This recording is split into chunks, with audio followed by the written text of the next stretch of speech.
Deep, deep beneath the earth, there's a place where darkness stretches into realms yet undiscovered. Reality shifts and its edges blur, creating new spaces and realms. One of these realms is known as the Below, the Night World, or simply the Underdark, for the sun never reaches this pitch-black place. Beneath the sky, which consists of a rocky ceiling that puts even the biggest caves to shame, there are waves of viscous, dark water lapping at the shore of few and small islands. These islands are the only dots of inhabitable land within the large ocean, the Black Sea. The biggest one of these islands might have been earth and rock once, but now it consists of metal and concrete, a city bigger than even the great capitals of the lands above. Illuminated only by the white, harsh light of magical lamps, the City of Shadows is home to many folk. Our three protagonists should be wary though, as a single false step in the City of Shadows can plunge you into the dark forever, just as well as one right move can rise you above the rest. A delicate net of intrigue, desire and death weaves all across the city, connecting criminals, civilians and nobles alike. Everyone has to find their place in it. Everyone needs to learn to navigate this treacherous maze. Can you do it? Or will we die alone and forgotten?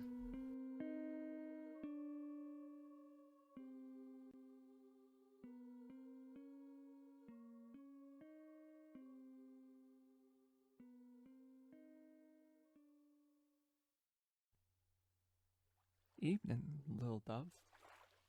The name's Sahir Marlowe, and I'll be ferrying your ass and all your shit across the Black Sea this evening. Mind your fingers and toes, keep 'em in the boat, and for Raptor's sake, don't go leaning over the water. See, the waves hide terrible secrets from those that travel the surface, not much unlike Sahani, the City of Shadows, yeah? You see, little dove, there's all sorts of things to discover in the city, if you know where and how to find them. Me? I'm just a gondolier, nothing special. Yeah, that's what I tell everyone, even if they don't believe me. See, I specialize in being ordinary. Been that way for a long time.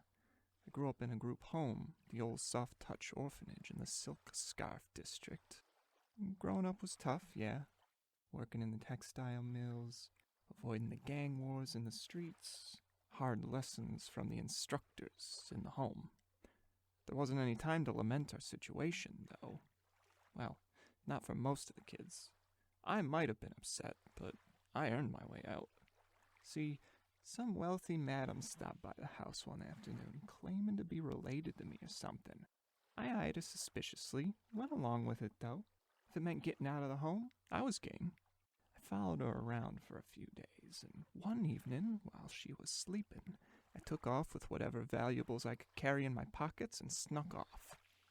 These days, I don't really take valuables off folks, but information. Speaking of which, what's in the cargo, eh? Don't look so worried. I'm harmless. No secret ever passes these lips. Unless the price is right. I've seen you before, I think, lingering on your way past the shop. I'm glad you've come in. The arrangements out front are pale shades of what you find in here. And nothing beats one of our custom creations. A bouquet of my own. You flatter me, but I'll not turn it down. There's a language in flowers, you know. I've made enough lovers' tokens and funeral wreaths to tell you that even without knowing why, people quite often like to tell a story with their choices. A daisy here for innocence, a sprig of gladiolus there for remembrance. It won't be one of those ostentatious ones you see delivered up to the parties and cafes in Cleargarden. So, let's say a bit of hollyhock and lavender for height, some sweet peas, and perhaps some butterfly weed near the hands. There's color, but you wouldn't think it much to look at, no? But see here, wrapped in the ribbon, a message for those skilled enough to read it. Yes, metaphorically and literally, for you see that is where you'll find a note for your master. I know who you serve, and have been expecting you for some time. Here, have a bit of forget-me-not before you go. A bright spot of blue against the dark of the city, to keep you on your way. Hush, little one, for you are safe here in my garden. Who are you, you must be wondering? Well, I am Bronard Denul of the great house Sif, but please do call me Broden. To answer the unasked question, no, I cannot see you. Not directly. However, that is because the natural magics of the world are still at work within me. I've always possessed a certain amount of magic, as demonstrated by the dragon mark of healing that wraps around my horns. A mighty gift bestowed to the members of my house, a gift I was nearly denied when my father was executed for planned crimes against the Night Queen. After that event, I withdrew from the affairs of the house, and dedicated myself to this garden.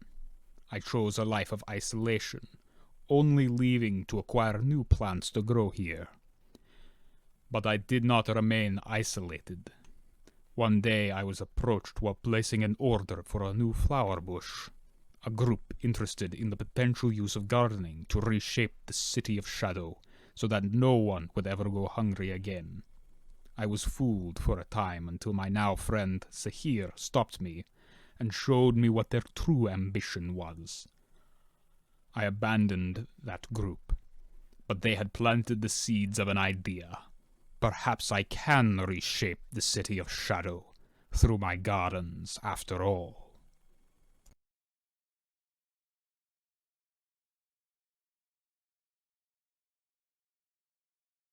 Hello everybody, and welcome to City of Shadows Session 6, New Blood, where everything is working perfectly. I'm Swapper, I shall be your GM for today, and with me I have... Hi, I'm Eva. I'm already unmuted, so this is my stream, and I will be playing Mercy M today, who is absolutely having a great day and absolutely nothing's going wrong. Cool. Hi, I guess I'm that. Raven. There's a line. Go left to right or right to left. Hi, I'm Raven. I will be playing Broden, who is discovering what it means to be a druid. Is it my turn? Am I good to go now? Yes, go, please. Okay. Hi, I'm Wren, and I will be playing the role of Sahir, a shifty gondolier who absolutely did not steal anything last session. It was all complete above board transaction. So, that was almost perfect. Right, or rather, Raven, would you like to do the recap and earn your usual D8 on virtue of having done the recap, I think, almost every time Yep, so far? every time. Every time? Wow. Yep, because I write down notes.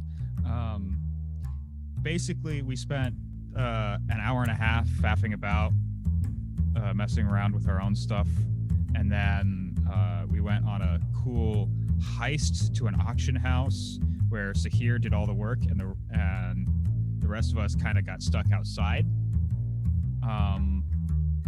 Then we stole some things, or at least Sahir stole some things, while the rest of us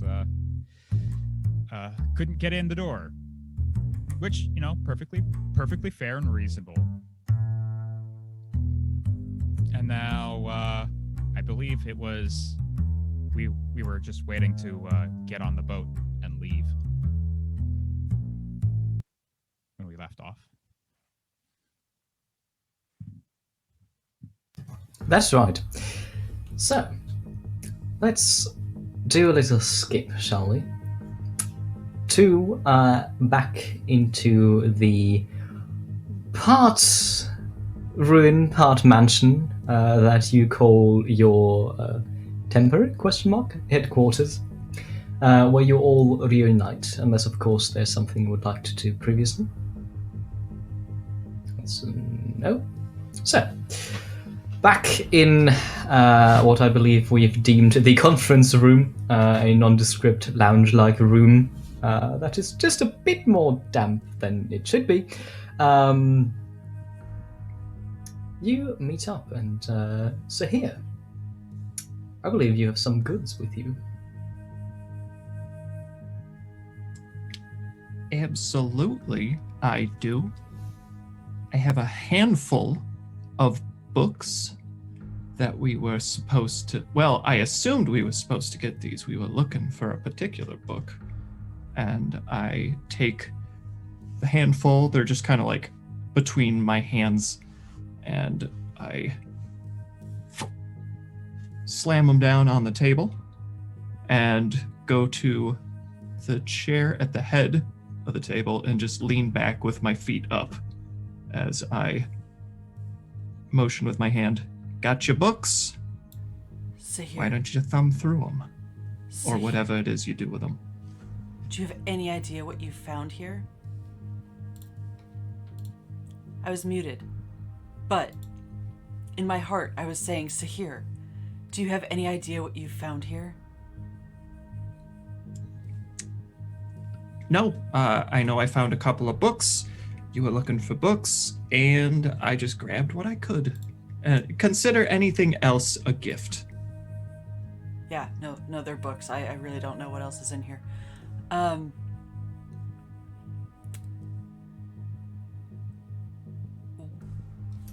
GM, what books did Sahir bring back? Well, if I recall correctly, Sahir grabbed all those books that seemed relevant and expensive, which would amount to 4 books in total. 3 of them interesting, 1 of them very interesting. Let's start dramatically appropriate with the less interesting ones. 2 hand-signed books, one of them by Ian Preslow called The Little Wanderer, and another one called Poems of Blue Blood by Cynthia Morbey. The last one of the less interesting ones is a less fantastic book called The Theory of Energetic Reconfiguration by Avocat.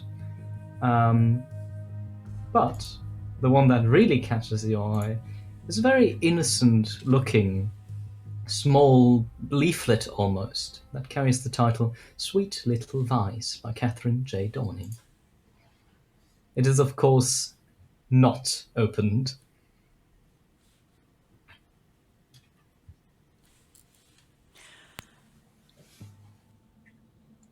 I would like to kind of rifle through the poems. I'd like to rifle through the poems. And then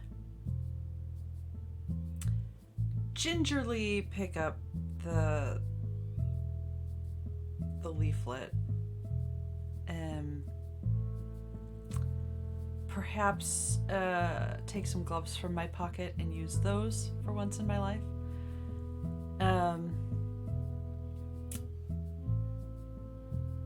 And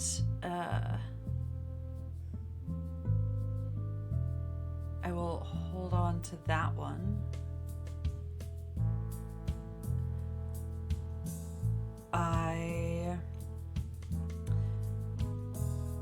I'm gonna be honest, I'm not really what would you call it? Bookmonger. That doesn't seem quite right. Things like this tend to sell, though, if you want to.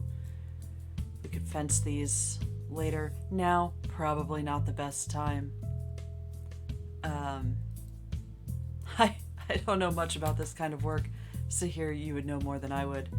It seems maybe unwise to sell them right after they've been stolen. Yeah. But thank you. This busy night has been, well, it means a lot to me, actually. Thank you for your help, all of you. both of you. There's only 3 of us here. Unless you've got a mouse in your pocket. Ah! That's... Give Chap my love. Rat, mouse, whatever he is. Oh, I know. Yeah, okay. Well, that's fine.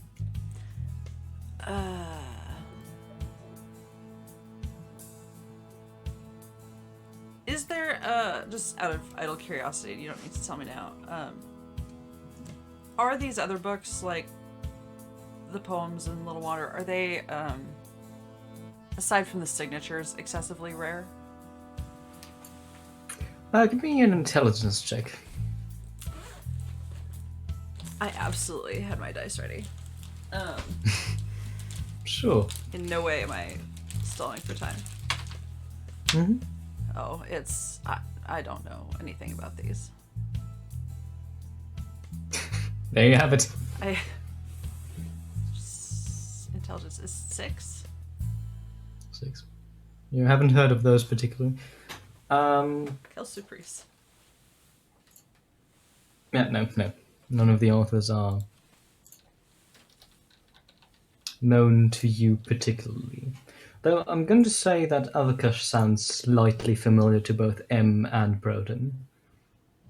You've heard it somewhere.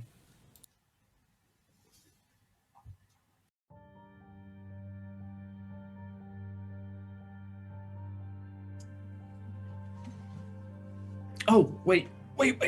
I just remembered something. And I reach into my jacket pocket and pull out a scroll, which I also nicked.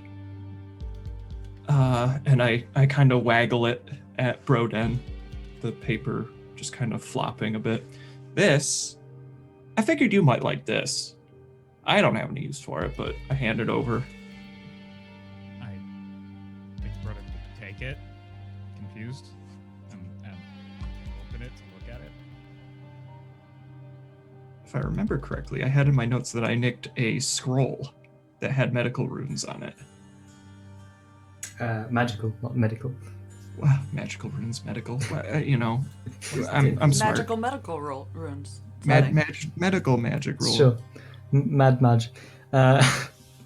Broden, this isn't something you can inherently read. It seems more arcane in nature than, well, natural. I can't read this. Well, great. Emma's gonna be nosy. Can she read it? Can you give me an Arcana check, please? Since there is a slight familiar... You can't read it, but there is something weird as you glimpse the page. She doesn't know what Oh, it no. is. It's a 3. It's a 3, no. Once again, for the second time this night, it seems familiar almost, but you couldn't pinpoint why or how.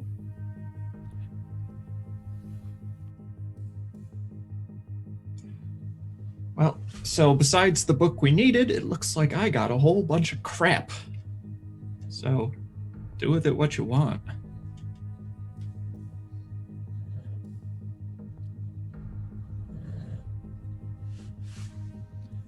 Out of curiosity, were there any other items you liberated?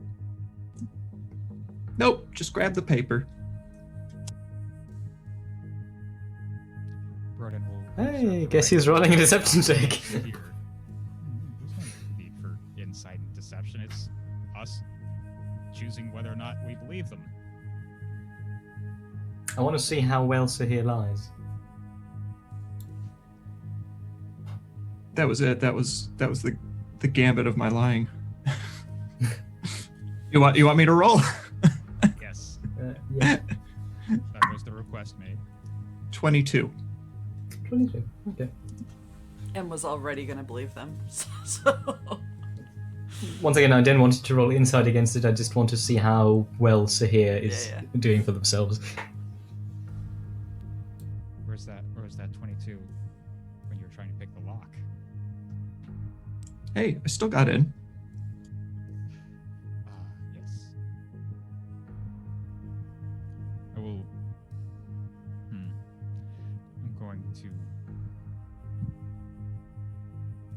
Since you handed me the scroll, I guess I'm going to put it away in my coat here. And then... Do we have any other business to attend to tonight?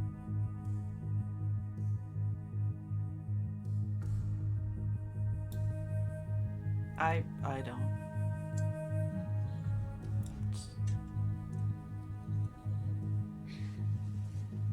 I don't know about you all, but I'm a little tired after all that work.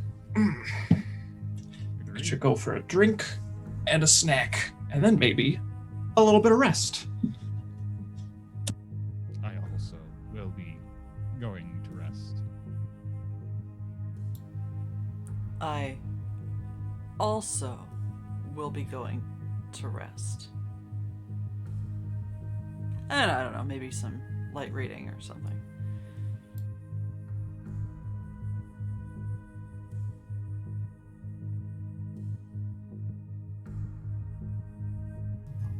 And like that, you disband. So, that night, Sahir, could I please have 2 Constitution saving throws from you as you fall into a sleep unlike any you had before, like a halfway between dreaming and awake, with your body feeling fatigued despite your sleeping state and heavy as lead.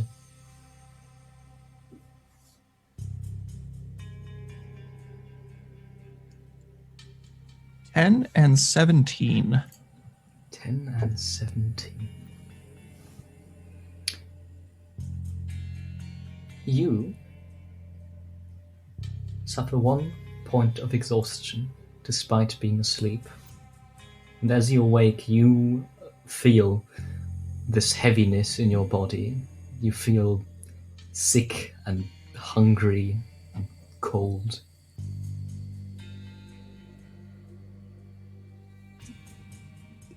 And was I able to get a snack before going to bed? Yes, you were.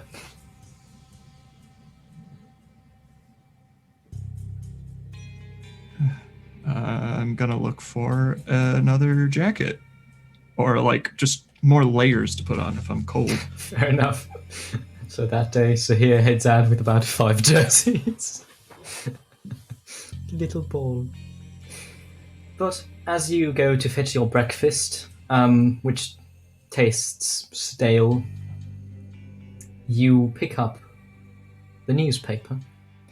And simultaneously, I imagine, with the others, discover that your little stint has not gone unnoticed by the general public.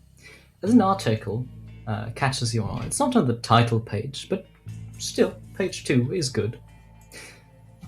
The article was written by a reporter called Layla B. Kamid, which we haven't really heard about before, but then again you haven't really paid attention, and reads as following. Lord Franklin Idonna, victim of a robbery. The Sahani Courier reports on a shocking theft. Unknown intruders have entered Lord Franklin Idonna's auction house and have reportedly stolen goods worth roughly 5,500 gold pieces. Flynn Strucker, a diligent guard who was injured and held captive during the break-in, reports at least one of the intruders to be a young humanoid with snake-like eyes, who then cast a spell on him. Any hints as to who they could be, if they were working alone, or where the stolen goods are, should immediately be given to Lieutenant Cray Paslow, who assured us that everything is under control. Any hints that lead to the accomplishment of our goals will be rewarded by the Night Guard. How are your initial reactions to this? First off, second page news. I feel like that heist was well worth being in the first page. Second, 5,500 gold pieces worth of stuff stolen. Oh, good. Okay, that's a new personal record. Third, no one's going to believe this person because snake-like eyes casting a spell on them, ooh, sounds a little far-fetched. Just saying. All we gotta do, if anybody asks around, we just start spreading rumors that the guards there like to drink. Maybe they had a little too much on the job that night. So one thing leads to another, and discredit the witness. The end. Nobody knows any better. In fact, I'm going to get started on that, and that'll be what I'm doing this morning. You mumble to yourself, still half engulfed in your breakfast. What are the other two's reaction? Just the initial ones after waking up. Could be. We could turn this to our advantage, I think, Broden would think. Could maybe place some evidence in unwanted persons' locations, abodes, and report. All right. And in. I mean, I do like that idea. But also, wouldn't it be better to maybe stay as far from it as possible?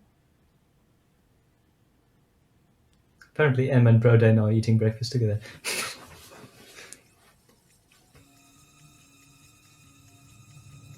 That's a fair point.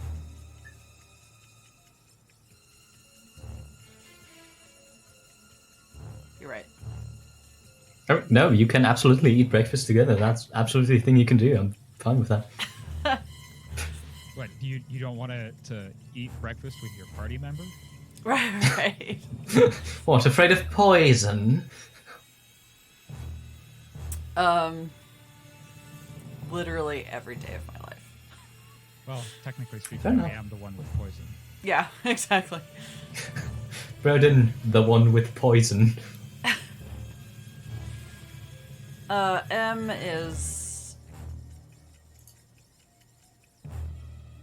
There's probably lots of snake-eyed magic users. There could be. Maybe. It's probably nothing. It'll be fine. Maybe. All right. And from that quick snapshot, we once again find ourselves with a bit of time on our hands. Now, Sahir, I've already heard, or well, you've already said what you were going to do. Spreading rumors it is. About what specifically and where? Well, I'm just gonna go ahead and say that I'd like to start spreading some rumors that I've heard that the guards on the employ of Franklin O'Donnell there. Idonna, bit close. Idonna, sorry. Franklin Idonna enjoy to get in their cups on the job, especially when it comes to guarding before big events. It's like a thing they do. And, How irresponsible. it really is. It's no wonder the goods went missing, and it's no surprise that they hallucinated what an alleged assailant looks like. Well, I won't be trusting those guards anymore, I can tell you. Can I please have a persuasion check as for the day you run around, I presume in your usual social circles? Yeah, basically going to the different gondoliers who would muse with it to the people that they Oh yeah. ferry You've got an around entire and system going on. The gondoliers are giant gossips if they want to be. So, persuasion check with disadvantage, please, since you are exhausted.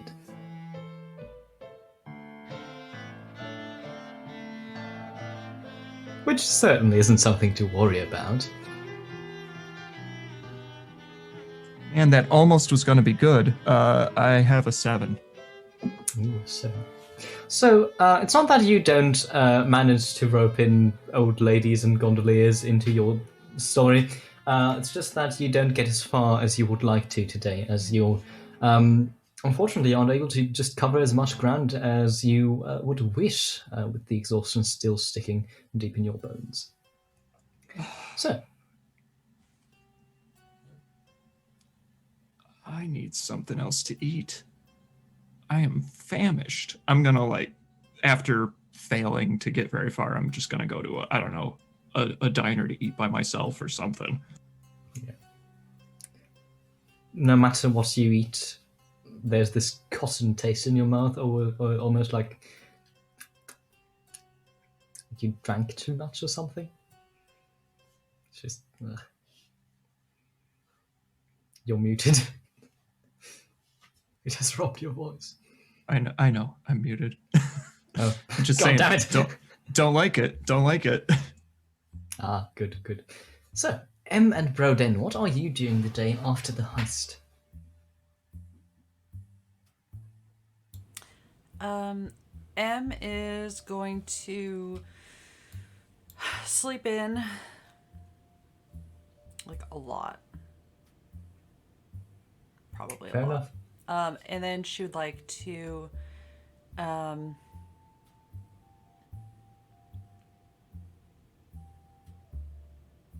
she doesn't want to, but she's going to. Flip through Sweet Little Lies before she burns it. Sweet little vice. And all right. Ooh. It's nothing that happens immediately, not that you can tell. The story itself, honestly, now that you think about it, you can't really place what it's about. It leaves this terrible aftertaste of burned flesh and copper in your mouth. And you're physically repulsed by whatever you just read. Yeah, I am. Oh my god. Clearly shaken, you put the book aside, having read through it all, and you look at the clock and you notice that you just spent about 4 or 5 hours reading it without noticing.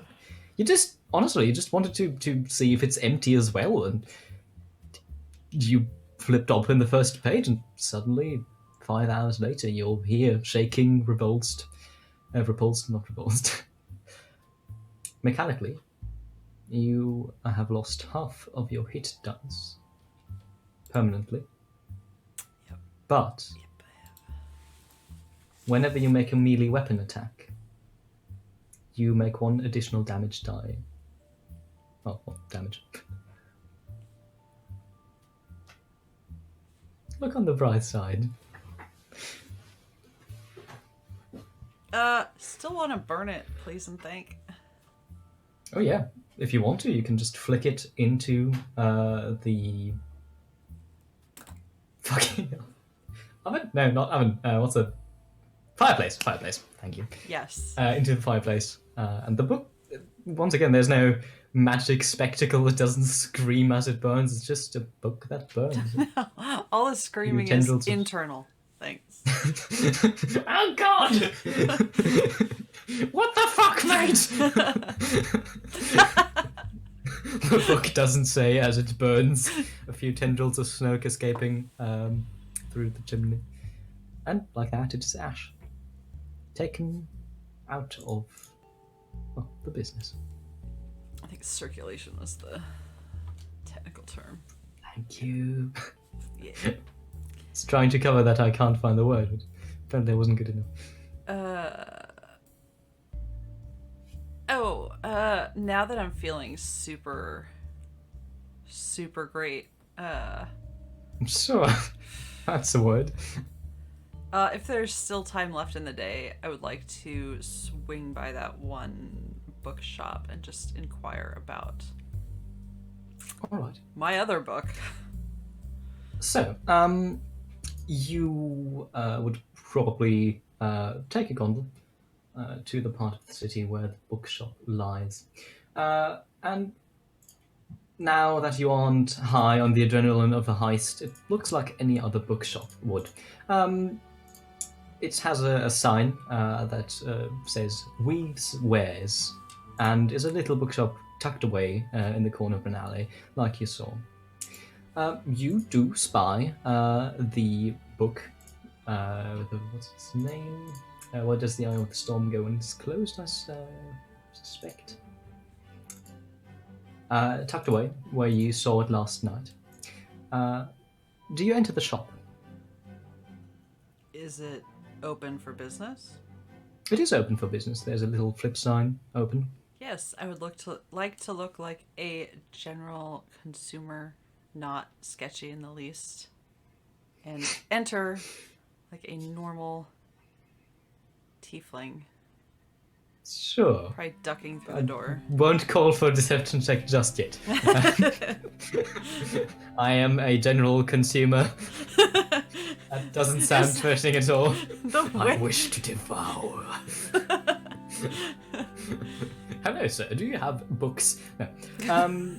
Behind the counter, you can see a pale human with shoulder-length hair that seems just a tad greasy. And as he looks up, you can see he has very kind-looking green eyes framed by these rectangular black glasses. Clothes very practical, but still nice. And he has huge black rings under his eyes. Hello, how can I help you? Oh, welcome to my shop. Oh, are you Weave? Yeah, it's me. Hi. Hi. It's I'm sorry. I was up late last night. Let me guess. I'm getting a flash. Reading. How did you find that out? I have a bit of a gift. It's not like, my God, it's not like I'm fitting a stereotype or something. What can I do for you? Any particular books you're looking for? Anything? Do you need? I don't know. A recommendation? Do you have any interesting books on? I have a ton of interesting books. I should have seen that coming. You should have. Botany. Books on interesting plants. I didn't see that one coming. We have sure. We've got a few non-fiction books over there. Botany, I think one or two of them. We're not really, scientific kind of shop, but we've got a few. She'd like to actually look around and get a feel for what the shop actually does focus on. Okay. I'm not even requiring a check. This is very much a fiction shop with a lot of not poetry, prose, I believe. Yes, nailed it. A few volumes of poetry, yes, but most of the time it's just prose everywhere. I don't know how terribly familiar you are with Sahani's literature, but with the way you grew up, you would probably know at least a few of the, better known authors. This one doesn't carry them as much as the normal pretentious bookstores. It's almost like a hipster bookstore, basically. Oh no, not the big names. We carry the real good ones. Perfect. Can I have just an intelligence check with a proficiency bonus? Yes, I can do that. Oh, I'm sorry. Can I have an intelligence check? I don't think you understand how bad M is at everything. Okay, well that's Maybe I do. 12. 12. My God, you actually understand something. I'm surprised. There's a giant corner of authors and works that you can kind of categorize into the era of nocturnal poetry in Sahani, which is a very, very emo era. And there are a lot of debates over whether or not this is the best era of literature ever or the worst. Oh, Weave has clearly picked his side. fantastic. It's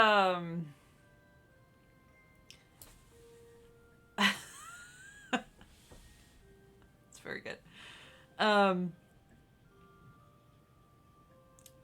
She'd like to do a cursory look of the nonfiction section, keeping an eye out for something maybe relevant to Broden. Also, if there's like a care and keeping of your weird pocket mouse friend or something for Sahir. While she's doing that, she'll ask, I bet you get to read all of your new arrivals before you put them on the shelf, huh? You bet. That's actually why I'm tired right now, and always. Kind of a blessing and a curse of this job, I would imagine. It really is. I love the good parts of my job, I hate the bad parts of my job. That's fair. Most of the customers who come here because they, want one specific book and you don't have it, and then they scream at you and you have to order it. And, it's just a load of bullshit. I am sorry, I think I'm oversharing. No, I feel as though I understand, though. For some reason, yes, it does. You I are worked very in flowers. good to talk to, and that's probably the reason why. Similar, yeah. Out of curiosity, do I find anything for them? You do find a small book on pets, especially rodents. Fantastic. I couldn't help but notice that book in the window. It's quite an interesting title. He turns around and looks at the book, and without any such check, you see this obvious confusion. I'm not sure where that... Give me a moment, I'm going to check the lists. Returns behind the counter and knocks over some things, and pulls out this large ledger and flips through it. That's weird. I don't remember or have any documentation of this book.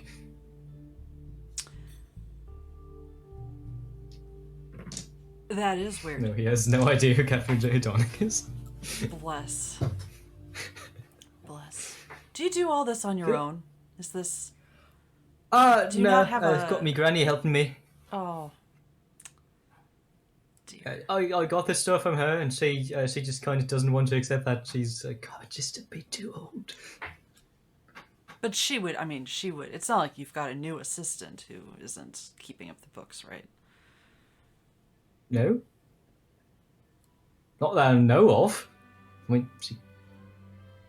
Give me a second. I'm just gonna go and ask. You can hear him storming up the stairs and just hey, Granny! Do we have the... Does he have the book with him? He doesn't. Does anything happen if I flip open the cover? No.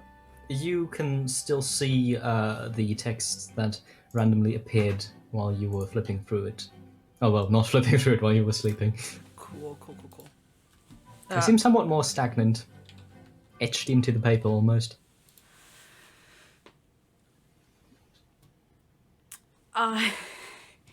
We'll wait for him to return. He returns, looking at you sheepishly, kind of scratching at the back of the neck. So, we don't have a new assistant, and she didn't buy the book. I have no idea where that book came from. Do you buy books too? Of course yes, you would. We are a bookstore. That is what we do. Well, I mean, like estate, but not, that's good. That's good to know. You are very weird, if you don't mind me saying. Don't mind at all. It's absolutely true. It's been a heck of a week. As I can you might have noticed. I can empathize. Yeah, I can empathize with that.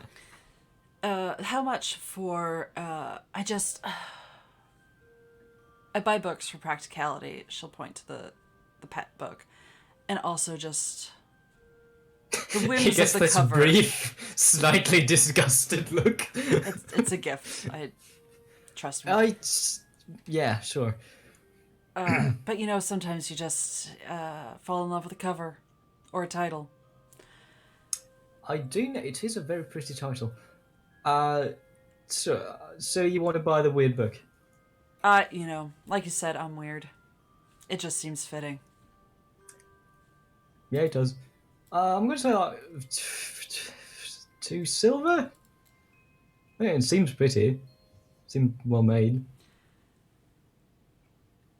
You know what? Fair enough. She will hand over 2 silver. That's not an S. What about, nope, scratch that. I will be back. This is a nice shop. I don't know why I haven't been in here before. Oh, thank you. It's maybe now next time look for something that isn't science stuff and weird books. We've got a lot of good books that aren't weird or science. Tell you what, I will take your personal recommendation next time. Oh God, how much time do you have?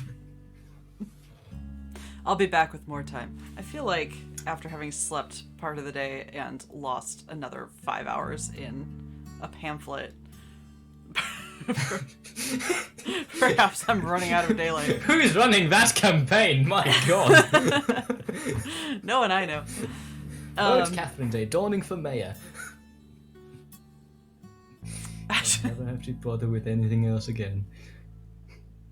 Why did I read that pamphlet? You exit. M is pretty much good to go. You exit the stage. Pursued by. You exit the bookshop. Yeah, that sounds about right. You exit the bookshop with 2 books. One about pets and mice and cute little things, and one slightly ominous book that settles heavier than it should. Because of course it does. Yep. That is M's day. Broden, what are you doing? Probably either working in the garden or having a discussion about what Isabella, forget there's an A at the end. I of course know this without any doubt whatsoever. Isabel, about the request that I have one of the guards come with me at all times. Yes, she's currently searching and has found a few suitable candidates. And after interviewing a few of them and kind of searching around for how compatible they are with you and how many weird questions they tend to ask, you settle on a rather strong-looking Goliath called Parvu, who doesn't ask a lot of questions and seems quite capable in his own regard. And thusly you have acquired a shadow who is constantly following you anywhere and everywhere you go. Except for when I'm in the house, because... Yes, of course. There's everyone else. Yes, of course. It's not like you notice him kind of also keeping tabs on you in the house or something, because... Surely he's got a home life. Surely.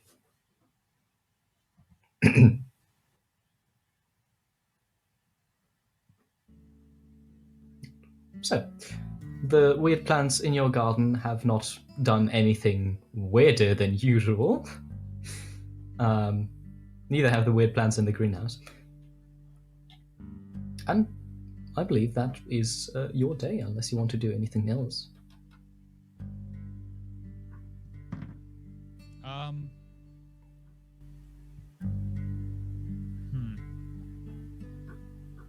or later. Yeah, sooner or later there's gonna have to be a conversation that happens, but that'll show up when Mother decides to make an appearance. People are starting to get slightly worried by now. Because even when it's official house business, she has never been away that long before. Yes. I don't like the look Eva's giving me. It is peculiar how long she has been away this time. People are going to start spreading rumors again. Again? Yes. Yeah, no, there's nothing else that needs to happen this day. All right. Like that, you go to sleep once again. And once again, Sahir, I would like 2 Constitution saving throws from you. The face you make.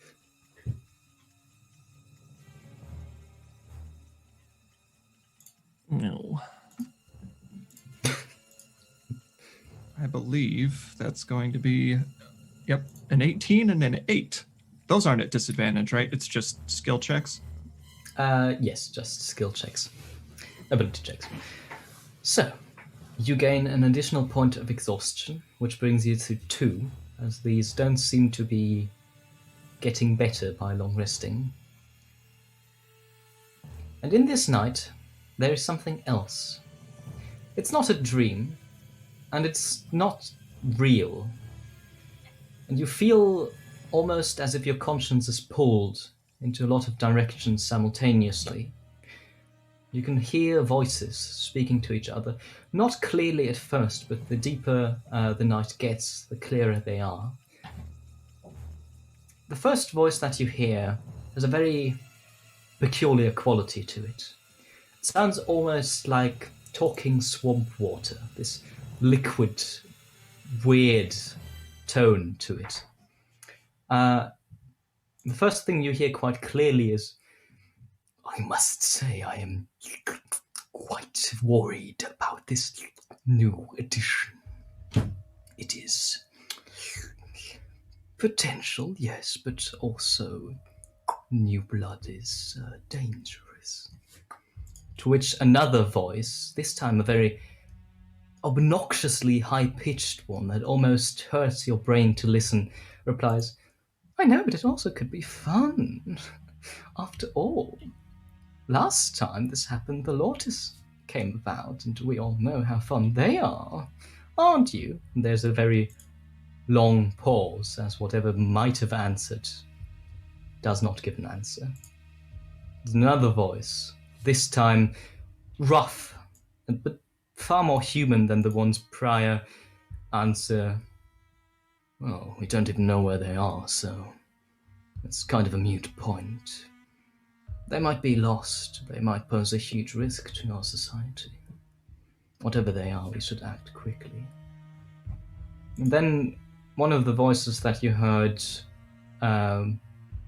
speak first, but that were not clear enough to understand correctly, this time they're quite clear. Well, we should be careful to commit and cautious. If we act too quickly, everything could prove detrimental to us. And I do mean everything. The last time something like this happened, it was quite a disaster, if you recall correctly. To which the voice that you heard first, the blubbery one, replies, you should leave them to us. After all, that is our specialty. This goes on. They are debating about something or someone, something new coming, and what they want to do. The voices are conflicting, and each one seems to have their own opinion.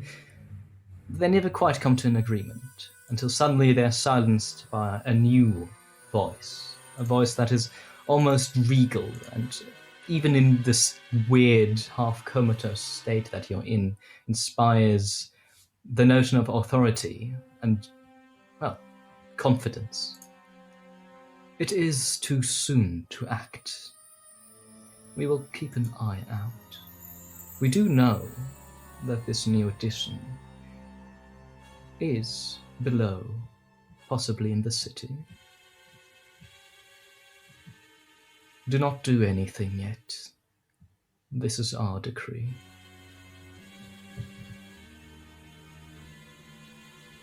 Then there's a weird noise, almost like a from the same voice, until you feel yourself shunted away from the voices, violently spinning until you find yourself awaking in your own body, feeling even worse than before. It almost feels like having a fever, and it's cold and hot at the same time. Though your skin isn't clammy, it is dry. You can feel your heart beating rapidly.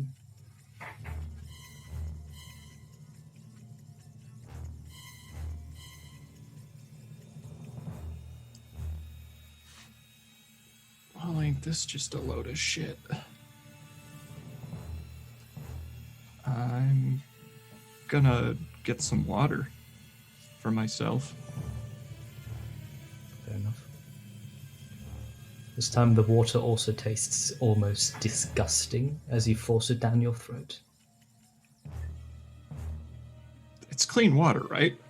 It is clean It's water, not like yes. it's not like I scooped it out of the canal, right? No, that would be weird.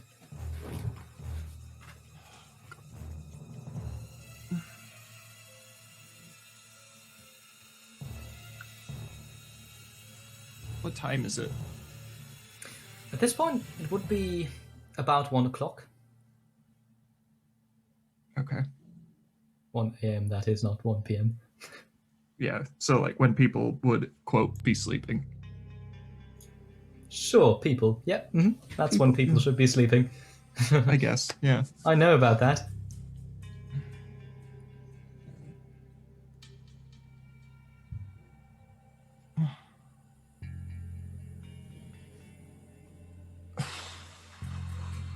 This is different.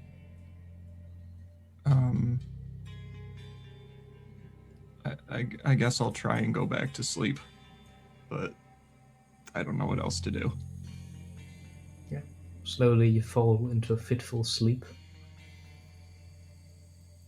You would probably wake much later than you were supposed to, or wanted to. Still quite exhausted.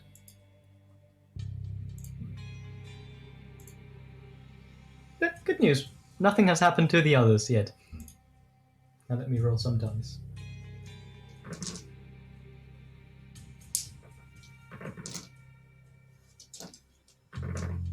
Oh, even more good news. Alright. The next day. It is good news. Nothing terrible happens. Don't be so skeptical. What do you all do the next day? I'm going to start with Broden and M and go over to Sahir as you wake up.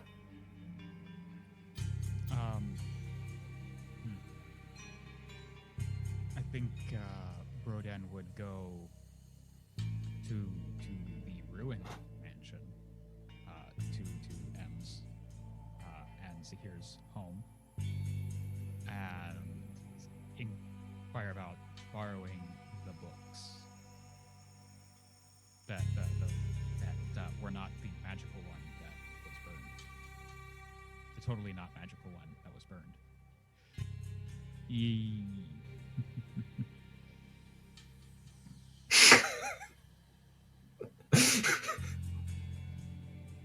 Simultaneous heavy typing. Yes, simultaneous heavy typing. And that sent my green cards flying across the room. The and asking about, so those apparently 5,500 gold pieces worth of books were stolen. Talking to M and or Sahir. Sahir's probably not there right now. Sahir's... M, I don't know if you would notice Sahir's usual habits, but at least they haven't appeared to, breakfast yet. Or lunch.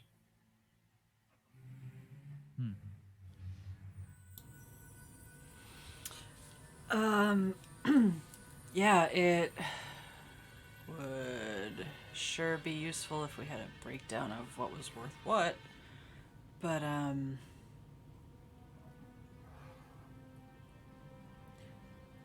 yeah, we sort of guess it was kind of a big deal. Mm-hmm. It'll be fine. It'll blow over. What if we wanted it to blow over sooner than later? I mean, I'm listening. I had a thought, and I have plans that I'm not yet willing to share, but there are some people that it would be beneficial to said plans if we were to remove from the equation.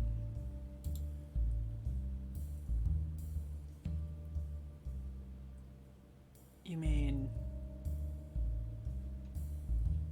The Night Guard are looking to find whoever it was that stole or had these books stolen, these items stolen. yes? What if they were to receive a notice that led them to find these books?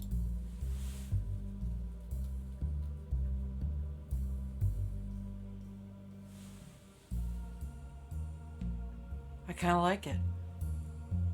I mean, depends on who these people are. Like, Just some ruffians I mean, in the Huts district. she's gonna gesture around the dilapidated manor. Some could argue we are ruffians, so you can see my. We are not a gang, or a gang that wishes to exist. I see. I see. Yeah, I'm on board. I don't know about what Sahir would think, but we could ask them if they come in or come down or. Wherever it is that they are, and they would like if they would be willing to make an appearance.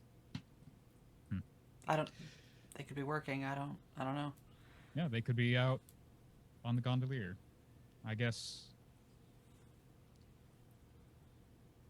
this might be something up their alley. I believe the terminology is.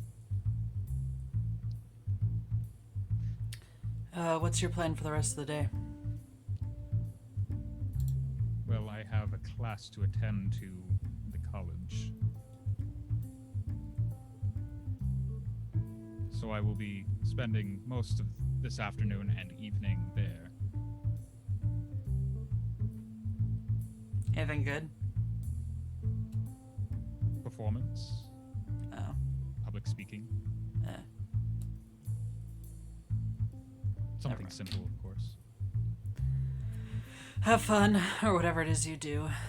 If I see Sahir between now and then, I'll touch base. Likewise.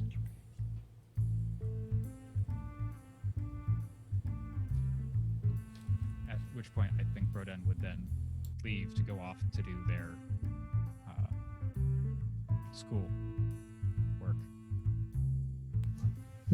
One notable thing would happen.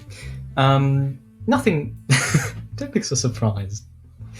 Nothing too major. And it is just mostly surprising. You've seen this person before, but always kind of from afar.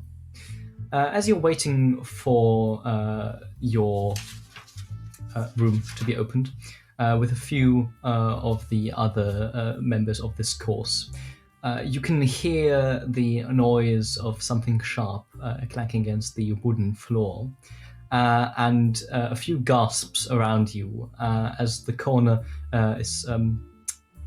As around the corner, there comes this huge lizard-like figure with these blazing red eyes. You would know that this is Professor Parathius, the demon professor. Demon or devil, I have to look. I think it's a devil. Who doesn't usually traverse the university's halls for exactly this reason. There are a few very tense seconds as they pass the group, and everybody is incredibly on edge, as there's this faintly sinister aura emanating from them, which you're quite sure isn't actually intentional, but just a thing that happens and puts everybody on edge. As soon as the last swipe of their tail has hidden around the next corner, everything returns to normal. But it's something to take note of.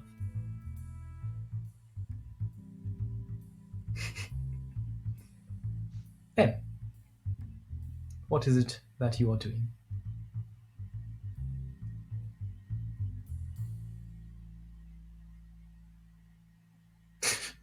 There's a cat in the background. Happens all the time. Somehow a cat got into the manor. They do.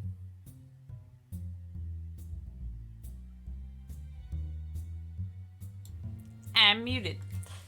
With the after the conversation with Broden, she would probably stick close-ish to the manor for like an hour to see if Sahir is around or shows up, and then she'd probably get distracted / lose patience and go check in at the cafe to see if she has any messages. See how I just lost their name. The cafe owner is doing. Sid. Sid. Yeah.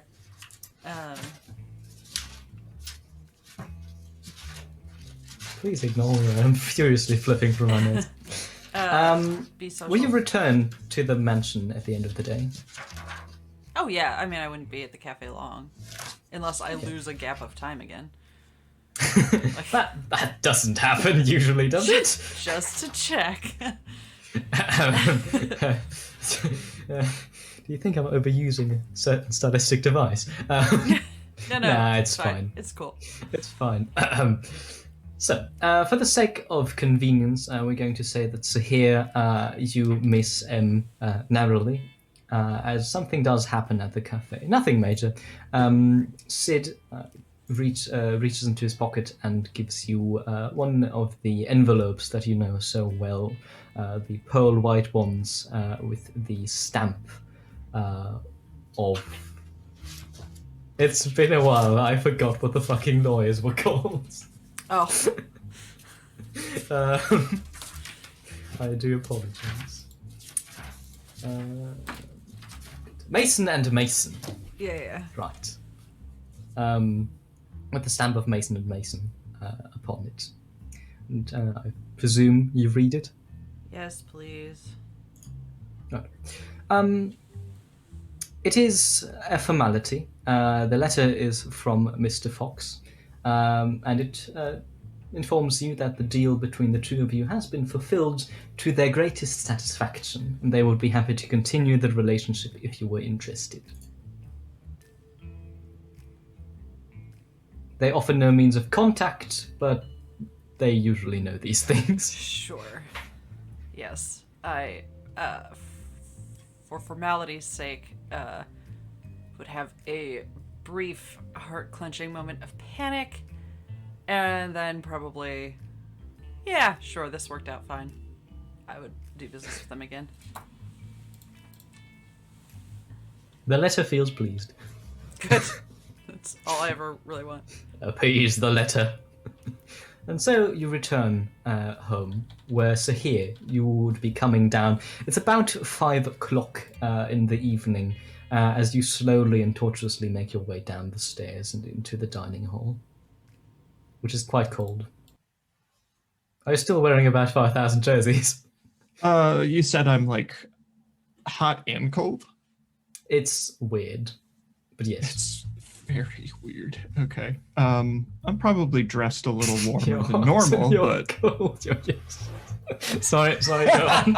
Go on, I needed to get that out of my chest.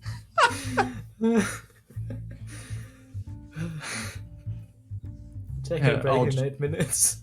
I'll just be slowly plodding my way down the stairs, like my hands gripping the banister as I head down towards the common area, and I'll see you. Hey. Sahir? Is it just me or is it cold in here? No. Right. And I'm probably like sweating like crazy. I Actually, just no. realized. Your skin is incredibly dry, but you are Great. pale as fuck. Also, I just realized that Swapper, you literally just said it is very cold downstairs, so yes. It is cold. I don't know, I'm a tiefling. I mean, you're probably dressed appropriately for the occasion, and Sahir is definitely overdressed for the occasion. Not in the way that that word is usually used, but you know. Do you want a fire? Yeah. That sounds good. There's a fireplace in the... Yeah, Well, you know where it is. You look like shit. Yeah, thanks for noticing. Yeah.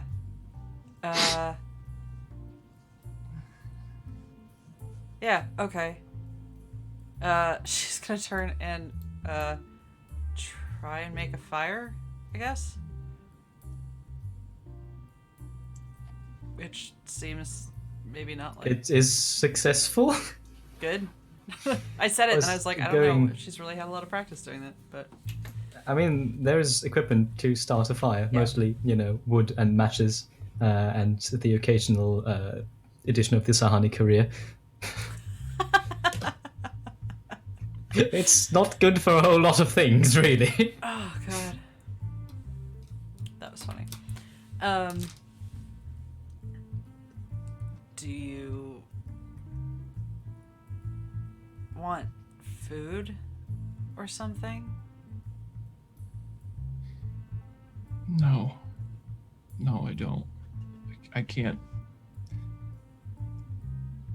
stomach anything I mean, that's right now. just gonna make you sicker. Did you fall in the... It hasn't been raining. Did you fall in the canal? Did you get too close to someone who was, like, sick? I don't think so. Maybe I caught something from one of those books. Or something else that was in the lockup. Yeah, I mean, catching something from a book. Whoever heard of such a thing?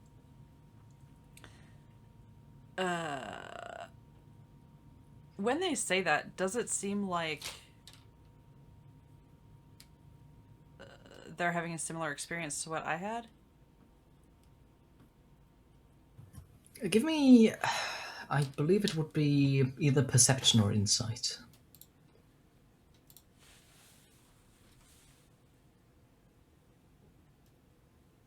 Could be persuasion. Why am I so bad at literally everything? Oh no. Emma's having an existential crisis in the middle of the dining hall. She got a 1. So, yeah, she is. I mean... You don't know what is wrong with them. But first of all, that shit needs a doctor. And second of all, Yeah, I was getting there. I mean, you. It might have been a similar experience, but not the same one. Definitely, as you are evidently not shivering and packed in about 1,000 layers, and looking half dead.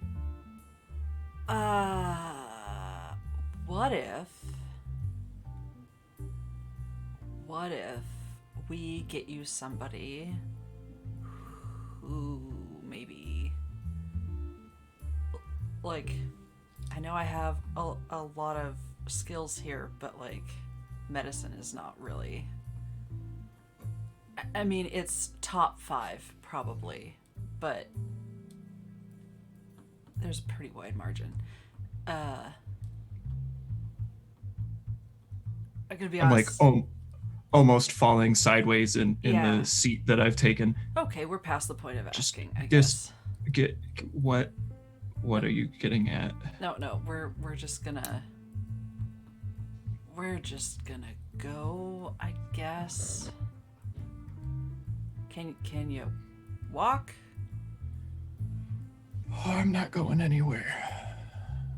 Okay, I mean, we could bring someone here. It's, it's on the sights and smells of Sahani, but I guess they're not going to be looking at the decor. Why don't you sit here by the fire? Are you hot? Are you cold? Why don't you sit here, like, within rolling distance of the fire? Don't roll into the fire. I flash the most incredulous look at you. Yeah, okay.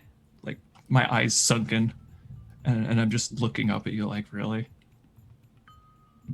Yeah, this is a really awkward conversation. I'm gonna go and get someone who can, like, slap you back into shape, because this is weird. I don't like this. Oh, yeah, I'm having a great time. I don't know, yeah, okay. I'll be back. And then, knowing that Broden is at class, I'm gonna just go down the street to Sid to see if they know of a discreet doctor of weird things. Like not like... I know what you mean. You just Yeah. you just described something very differently. Hello, I'm a discreet and weird doctor of things. I mean, doctor of weird things. How can I help you? Would you like some drugs, children? That's exactly who we need. I think you would like somebody with at least a degree or experience. Oh god, please, in the something medical else than mixing field. drugs. Yes. Yeah, not like a Hello, I'm a philosophy. doctor of psychology. Yeah. Maybe better than what I was- Broden's classes would come in handy. But like also someone who's like not unfamiliar with like the arcane weird shit as well as like the medical weird shit. Meanwhile, in order to captivate the audience, it is important to keep up appearances. You must. First of all, it's going great. A lot of useful shit is being said there. Broden is just Learning taking a notes, lot. nodding along. Yeah. While that is happening, let's take a break. Because Sahir clearly needs one. Oh, Sahir. And we shall be coming back with a capable doctor, hopefully in the medical field, after the break. Goodbye.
You got another good countdown. Thank you. 2 for and 2. now the news. 2 for 2. I crushed that. You did. crushed that, yes. Speaking about crushing things, give me a... Dexterity saving throw as rocks are dislodged from the ceiling. I really don't like this segue. Spoiler warning. Spoiler warning. Could you please give me a persuasion or perception check, depending on the method you use, to find a quote, weird doctor?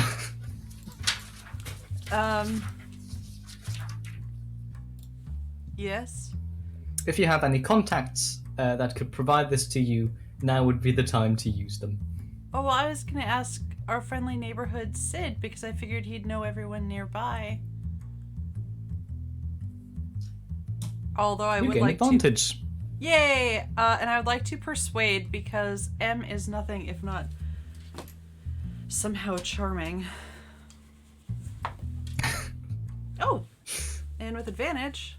Man, I'm not gonna bork this up for you, Sahir. That is a 19. My god. Yeah! Okay. So, it takes a while, but you manage to track down a, I want to say doctor?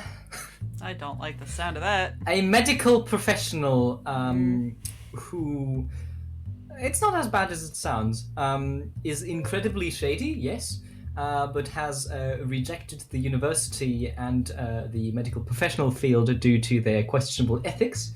And works as an underground doctor for various organizations, though is neutral himself. The doctor is a young human with brown skin, not tan skin, sorry, German. Tan skin and short brown hair.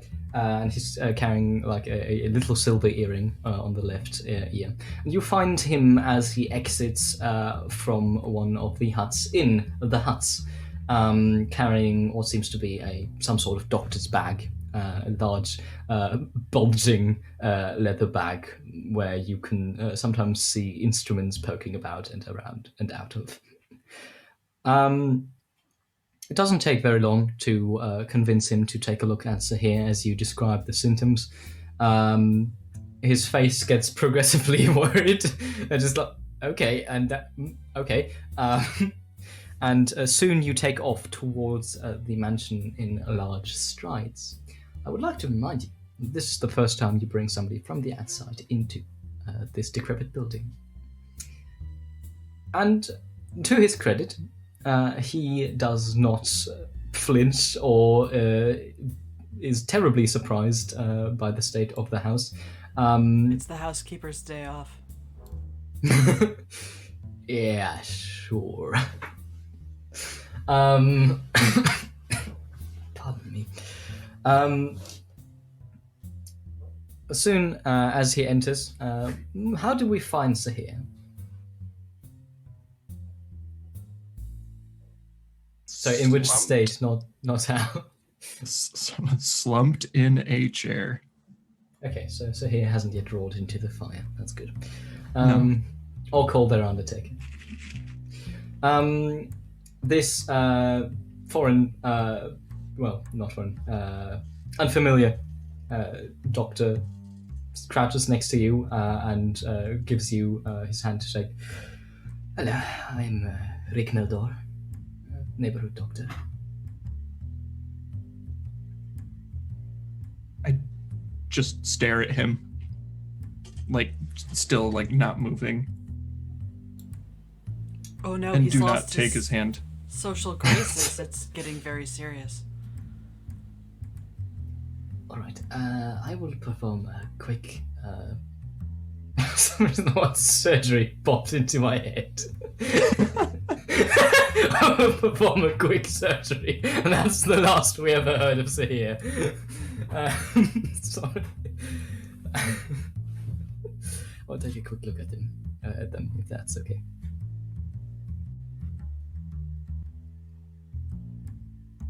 I give a slight nod. Okay, perfect. Keep still.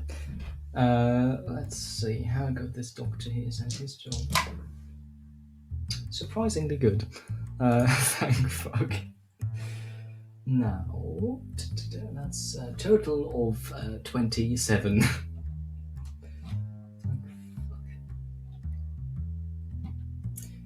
So, after he's poked and prodded at you in various manners with various instruments, he calls back into the room and is looking incredibly worried.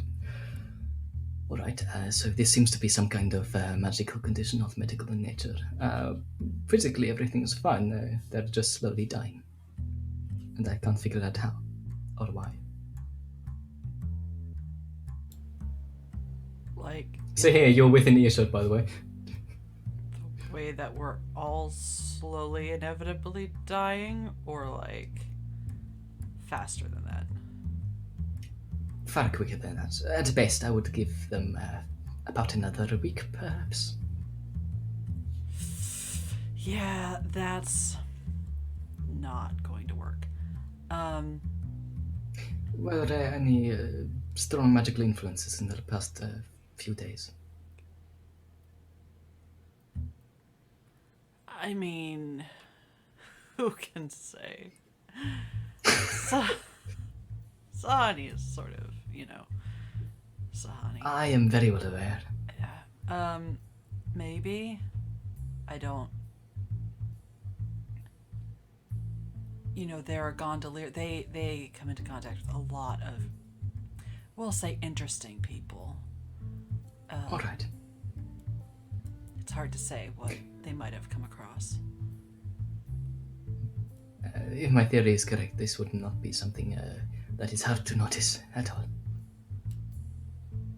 If I may have a quick word with you, Yeah. Sure. all right, no names then.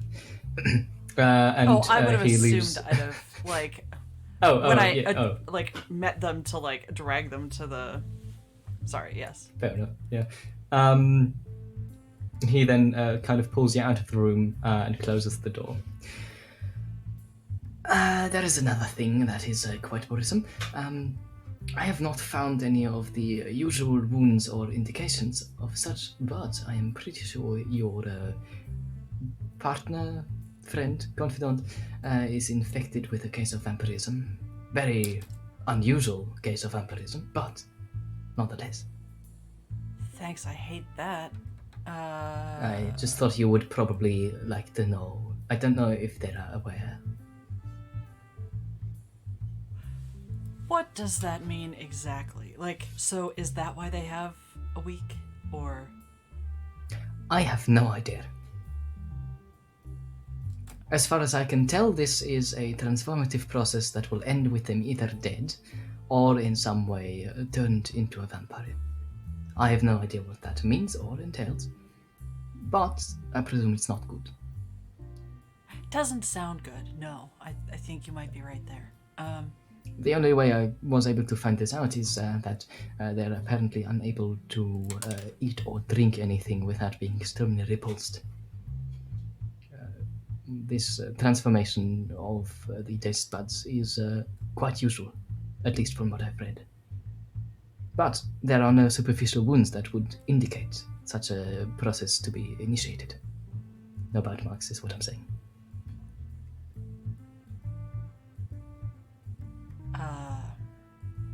Thank you for your time and your, we'll say, diagnosis. Sure. No way to stop it, though.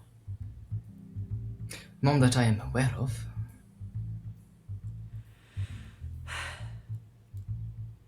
All right.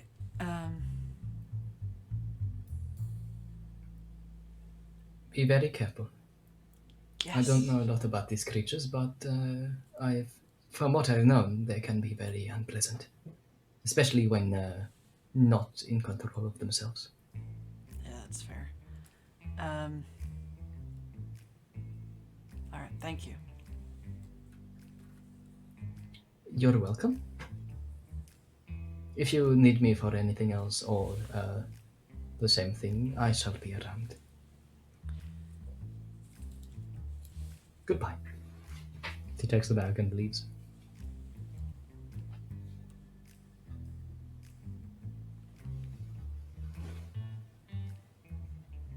Sahir. I'll re-enter the room where Sahir is not rolling into the fire. Good news, bad news. Oh, I love this game. Which do you want first?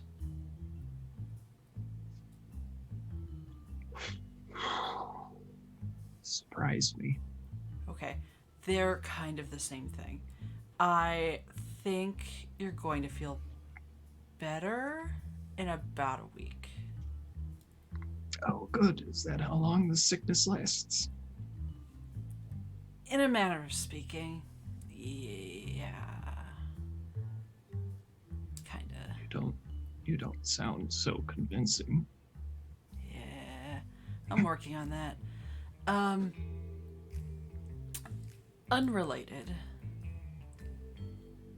Out of curiosity, have you met any vampires lately?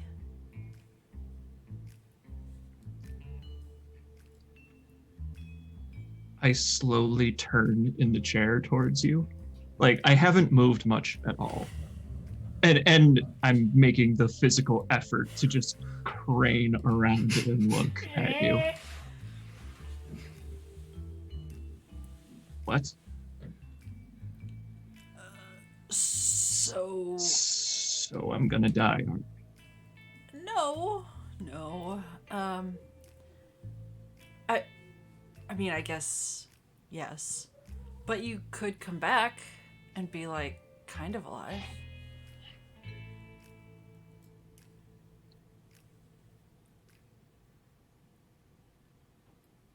Shit. Yeah. So good news, you don't have to eat my cooking anymore. I never did. I mean, yeah, but now you don't have to.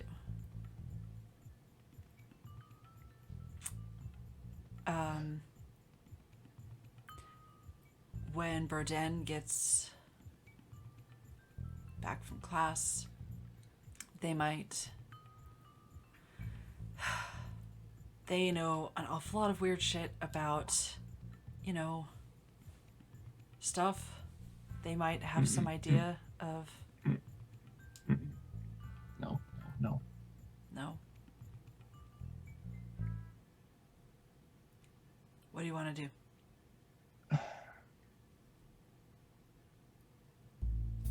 I have the feeling. Oh, I'd have the... Do you think he'd want to kill me? Burden? I mean... Do you think they'd want to kill me? You can be kind of a jerk sometimes, but I don't think so.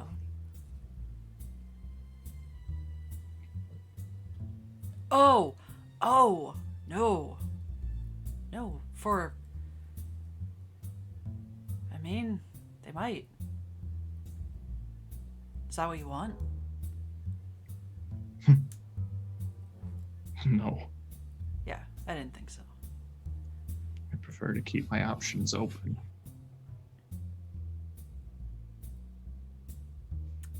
There. Can you help me up to my room? I think I'd like to go die in peace. Yeah. She'll offer her arm, and if they're having trouble even with that, she'll kind of, get a shoulder up under their arm and help them up.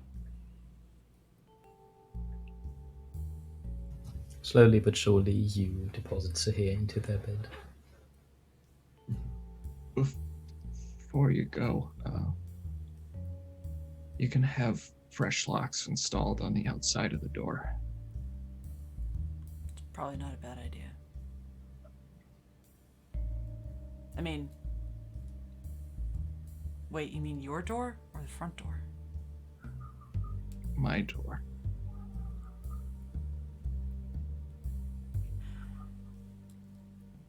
Just, She won't say anything to that, but she will leave the the pet book on your nightstand.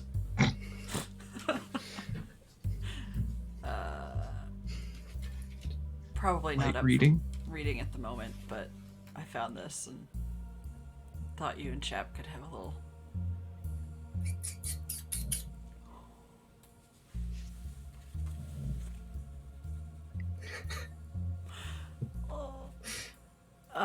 To break even now.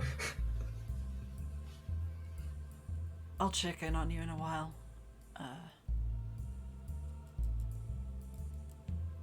Yeah. Just do me a favor and make sure you keep yourself safe.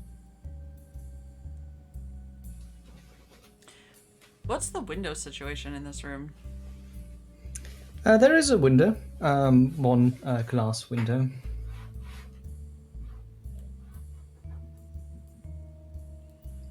I don't know if you want any more description of it. It is a window in the room. It's a very nice window.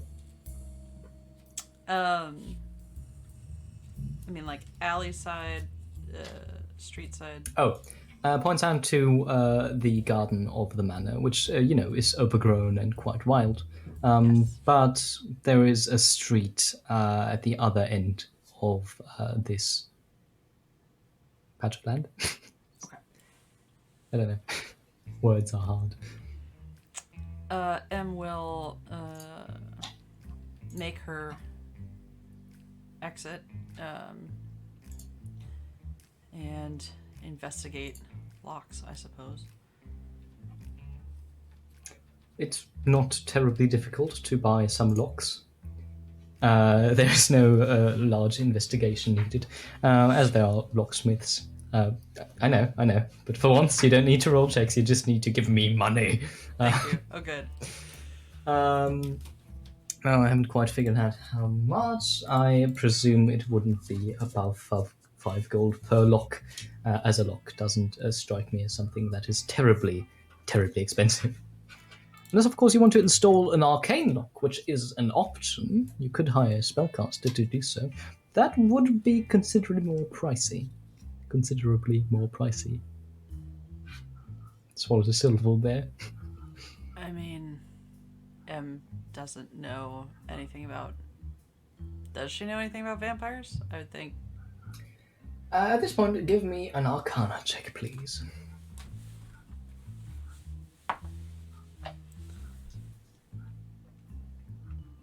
Oh no. It's a 3.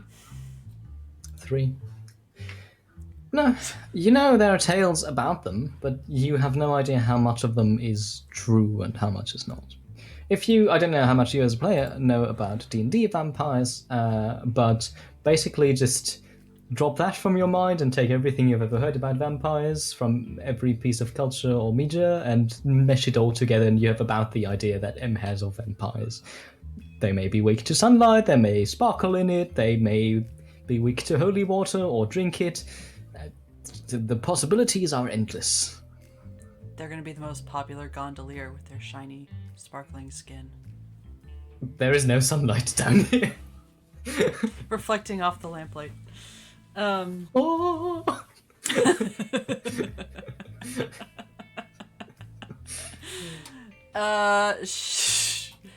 They are gonna buy a regular lock since it's going on the outside of the door. That's 5 gold, and I don't know, 2 silver for a chain. Done and done. So that took about 10 minutes of your time. My valuable time. I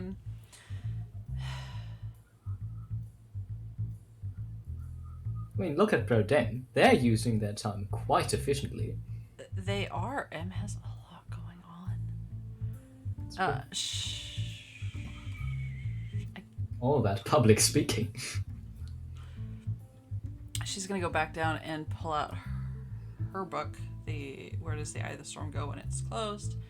And flip through it and see if there's, now that she's got a little more time, see if there's anything new in it.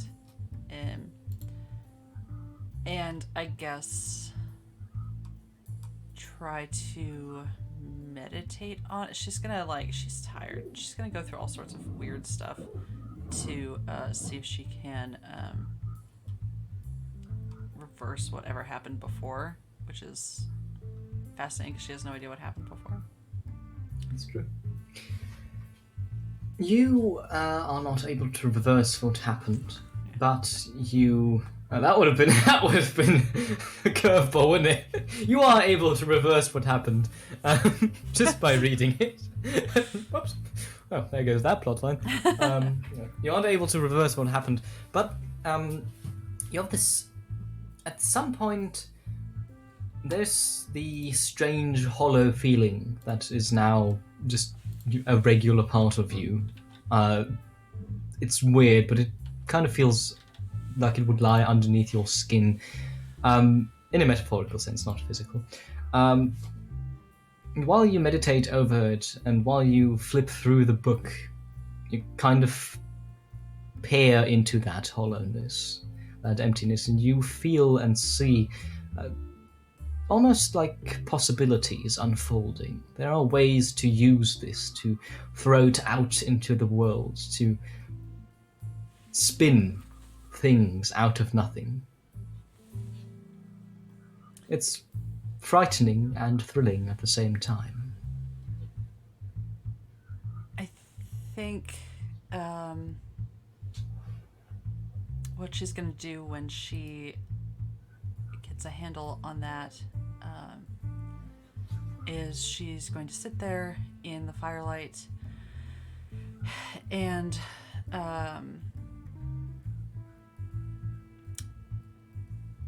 poke that feeling, and if she can, see if she can't stoke the fire from where she is, like 20 feet away, with Now, you didn't start the fire. But you indeed. I know you've been sitting on that. Keep it burning. Thank you. Yes. No, you indeed managed to cast your very first spell. With my unseen servant. Yes. Fantastic. I don't know your spells, so I just assumed you had, I don't know, had control flames or something, but Unseen Servant works as the best. Yeah. As best. Figuring as well. Figure it out more later, but yeah. Figure that's the one You that she's are gonna... spellcaster now. Congratulations. Yay! Your arcane focus is the book. Fantastic. Oh, that's so good to know. Okay.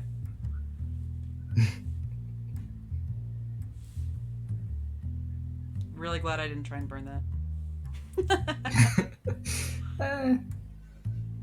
I'm just going to say there are possibilities to this arcane focus that aren't there to others. I look forward to exploring that more later. Like burning it.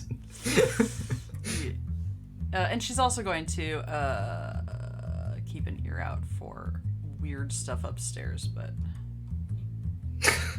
Howling wolves. No. Yes. Yes. Broden, oh, sorry. You return from your classes. I don't know what that was. I presume to your own house? Unless, of course, you want to make a trip to the mansion. I think that Broden would want to follow up on what they spoke with him about earlier in the day. Like, hey, were you able to speak to Sahir about this kind of thing? So I think they would indeed go back to the mansion, to M and Sahir's place. Alright. So, you get kind of jostled out of your thought process as the door opens and Broden marches in. Looking like they are now more accomplished at public speaking. Protect So, you're sitting in front of an empty fireplace. Would you like some light and cast dancing lights? Put like one of them in the one in the fireplace, one above M, and one on each tip of their horns. I love that, but the fire is going. It is. Just showing off then. Yeah. Broden, you look like a breath of fresh air. It feels like forever since you were here.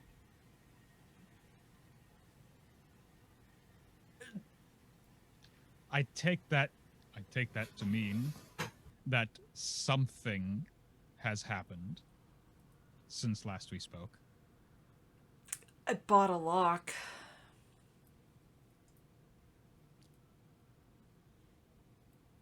Hey, And you've been reading a book. yeah, it's illuminating. Do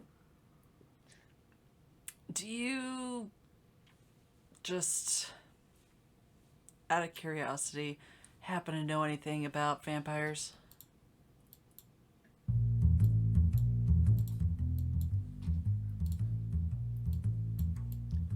Before I answer that question, why do you ask? I mean, this book doesn't really have anything on it. I don't think. She's gonna look at her book and then kind of Again, tuck it in her pocket. why do you want to know about vampires? There's a chance we might be,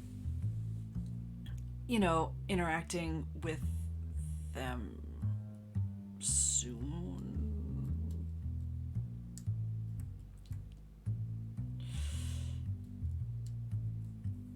Maybe. Also, unrelated, didn't get a chance to talk to Sahir about your plan, which is a good plan. I will grant you that. But, they're not feeling super well at the moment. I might have locked them in their room.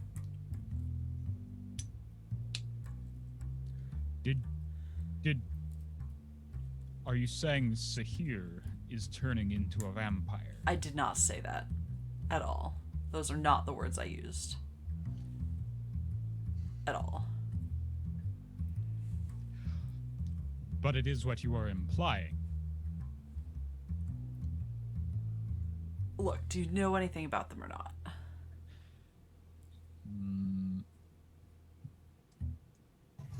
Arcana check, please. Been sitting on that sentence for about 5 minutes. As I danced around it. Do you know anything about vampires? Before I answer that question. That's a 16 in the Arcana check. 16. It's just a straight 16. Oh, interesting. Once again, you know all the common conceptions and misconceptions about vampires, but you do know where that information could be found, as you distinctly remember a book in the university's library which has talked at great length about it. I know some of the common perceptions and misconceptions about them. I know where we can acquire more information.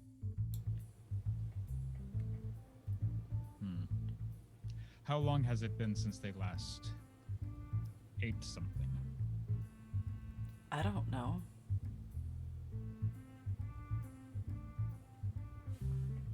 You know as well as I do. They don't eat your cooking? Okay, look. I didn't come here to be attacked. Did you try to give them something to eat or drink? I did not. I assume perhaps the doctor did. because I did get a medical professional. What if it was unsafe to have them eat or drink? That would be on me. But no, I got a doctor of some sort. Does this doctor have a name? Yeah, absolutely. Rignal Door?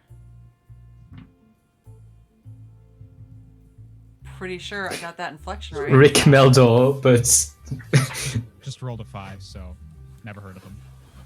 I've not heard of this doctor. I know a fair few healers.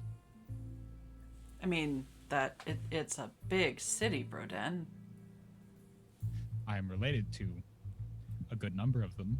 It is a big Through city, marriage. Broden.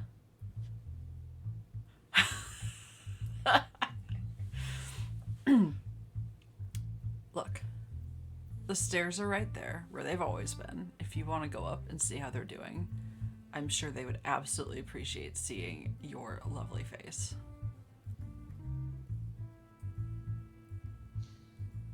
Uh-huh.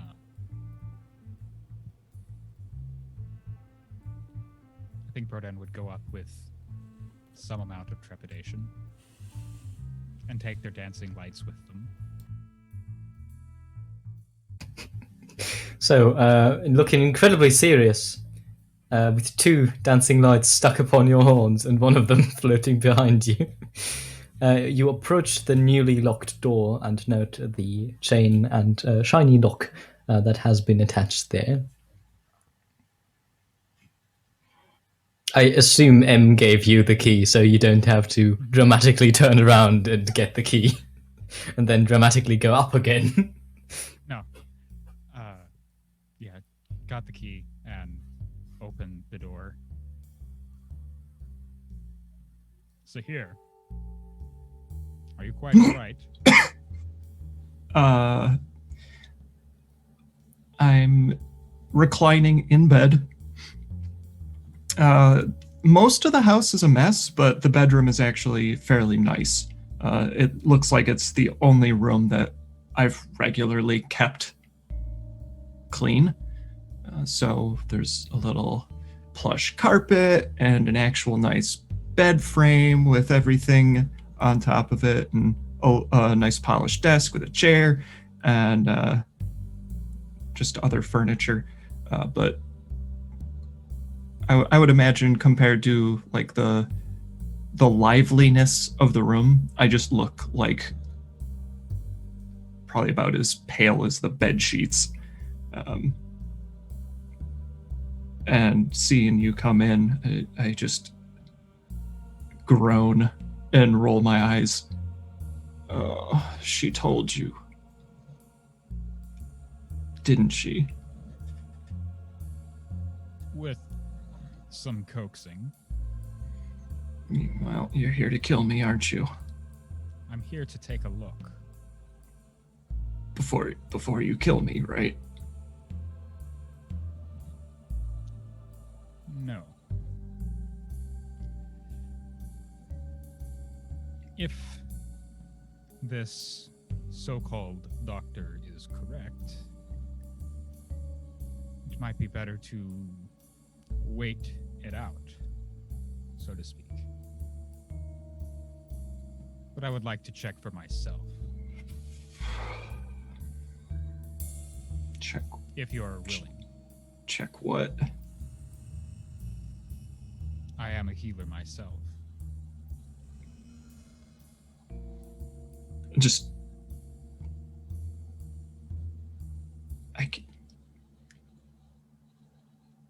My head's just tilted down a little bit, and I'm just like looking up at you, and I've got like the huge black bags under my eyes, just like, all right, whatever, just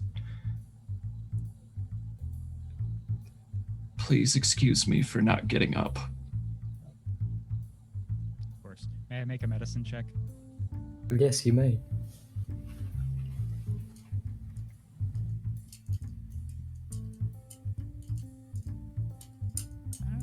That's a 14 total.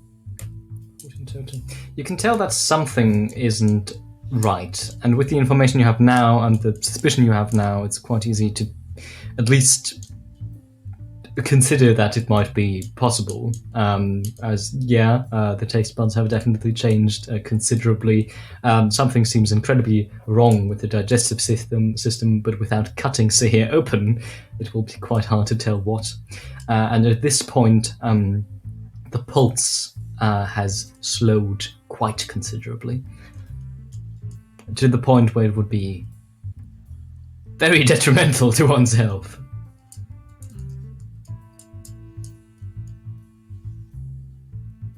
There are no fangs, if that helps. Yet. Psst, spoiler warning.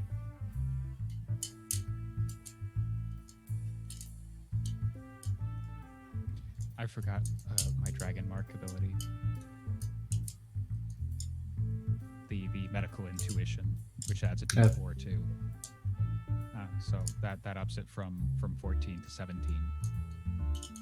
I assume that doesn't really make a difference. You wouldn't also notice that the blood is quite thick. Quite thick. I'm sorry, viscous. Viscous. Thick. God, that's a gross slimy. word. I can go on if you want to. In order, Please in order don't. to identify that, I would have to. Yes. Okay. Drain some.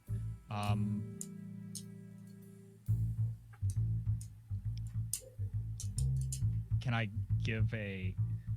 with my herbalism kit, make some sort of blood thinner to temporarily treat the symptoms? Yes, I was going to say you would be treating the symptoms. You can do so, but you're pretty sure it won't help if this is truly a magical curse, condition, disease. It wouldn't hurt. It wouldn't hurt, but it might actually just not do anything, even if it should, scientifically speaking. You can try. Give me a medicine check. With an herbalism kit. Yeah, with an herbalism. Wait, is that a separate Yes, roll? that is a tool roll. Okay, sorry, I never use those for some reason. Okay, well, Do that. very good with my herbalism, because that's a 24. 24. You managed to make a sufficient blood thinner that will treat the symptoms. And over the course of the next few hours after administration, you do, Sahir, feel a tiny bit better, less sluggish, less weighed down. But, Broden, you know this is just treating the symptoms. Which is a good thing. It is a good thing. Alleviating symptoms is how to assist the body in fighting off a disease. To some extent. I was waiting for it. Well, in this regard, well, there's certainly one way to find out for certain.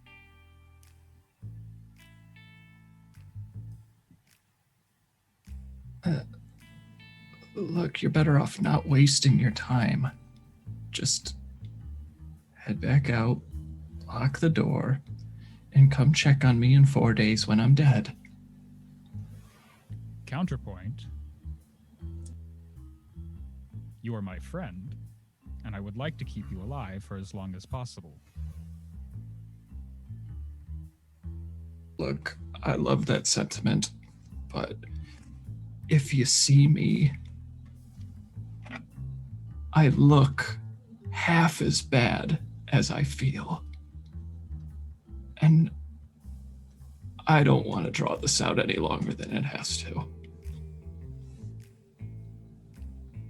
Rodent will reach into their sleeve and pull out a small dagger and cut their palm in such a way as to collect some blood to feed the bandit. Why is it always the pop? Sorry, go on. Because it's dramatically appropriate. That's a stupid way to cut yourself. I'm just saying. Anyway, you have magic to heal yourself. Yeah, I can always magically heal myself anyway.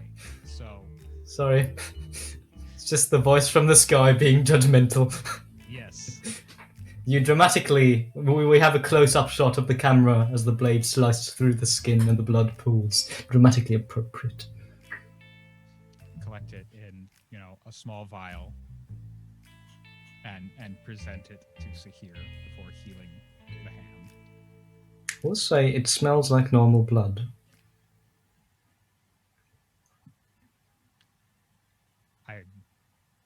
The two of us that are in the room would, well, Broden would know.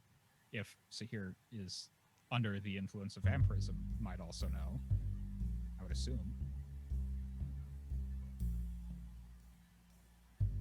What would you They'd do? also just watch me procure it for them. Why are you doing that? Well, if you can't eat or drink normal foods, this might assist you in acquiring some form of sustenance. That's disgusting. You're a vampire. No. I am who I am. Ugh. God, are you just gonna hold that in my face?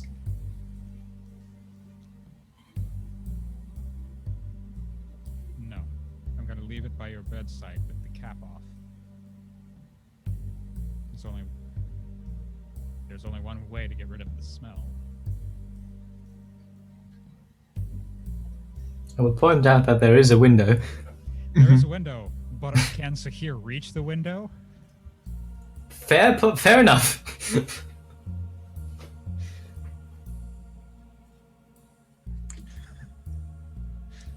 Look, I get what you're trying to do. And it's touching. Slightly less than it is insulting.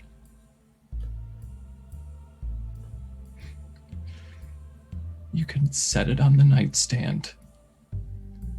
And if I get hungry, I'll be sure to come knocking.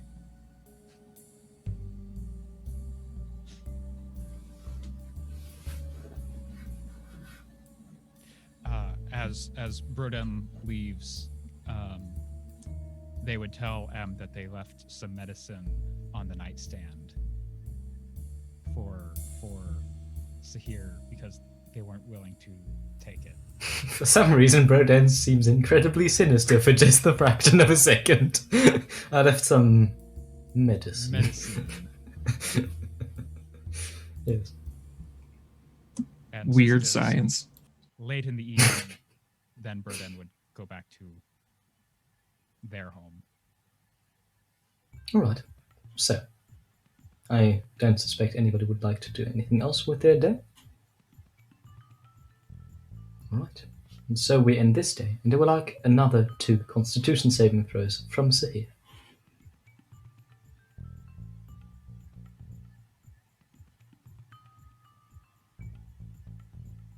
I'm at level 2, right? Yes. Yeah. Okay.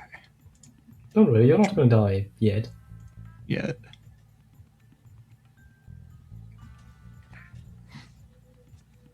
Especially not if you take your medicine. I like how Broden has no idea what to do and just blood sounds right? Puts blood on the nightstand. I've got 19 and a 5. You need a little handbook how to take care of your little vampire fledgling. You take an additional point of exhaustion this night. Though, with the medicine, I mean the actual medicine, not the blood, you do feel slightly better as you wake up. Well, your condition hasn't worsened, let's put it this way. Mm.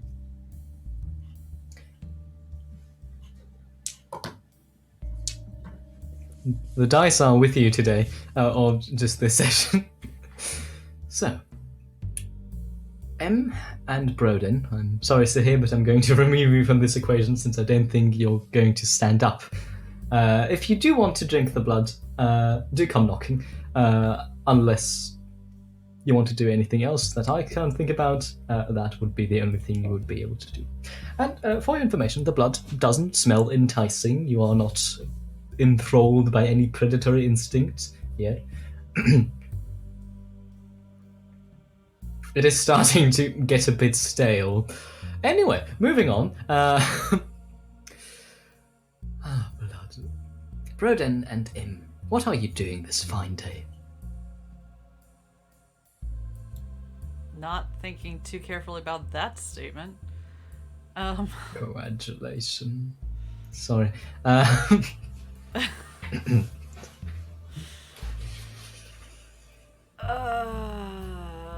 M would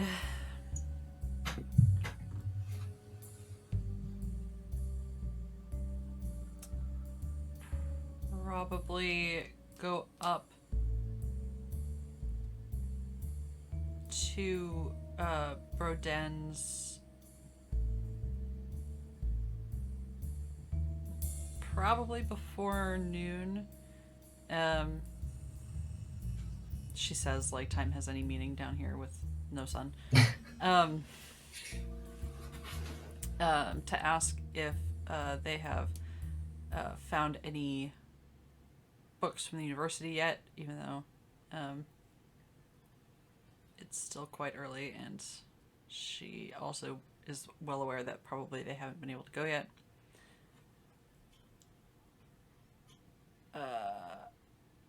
And also, hey, how are those weird plants doing?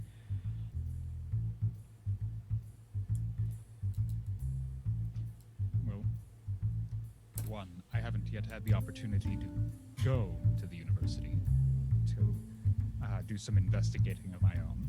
It's fine. It's not like Sahir's dying or anything. I'm sure there's time. There's only so many boats that travel in a day, and I have not yet the ability to fly. And I don't much care to swim. That's fair.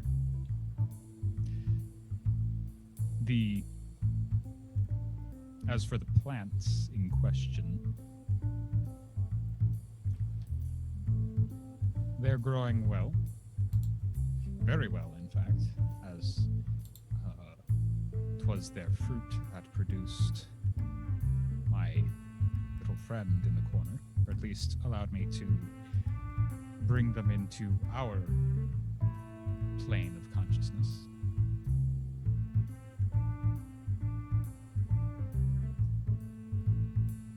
Is it... Can you... I'm referring to my familiar. Oh. Alright, Is there a day that we can have that isn't just full of weird stuff?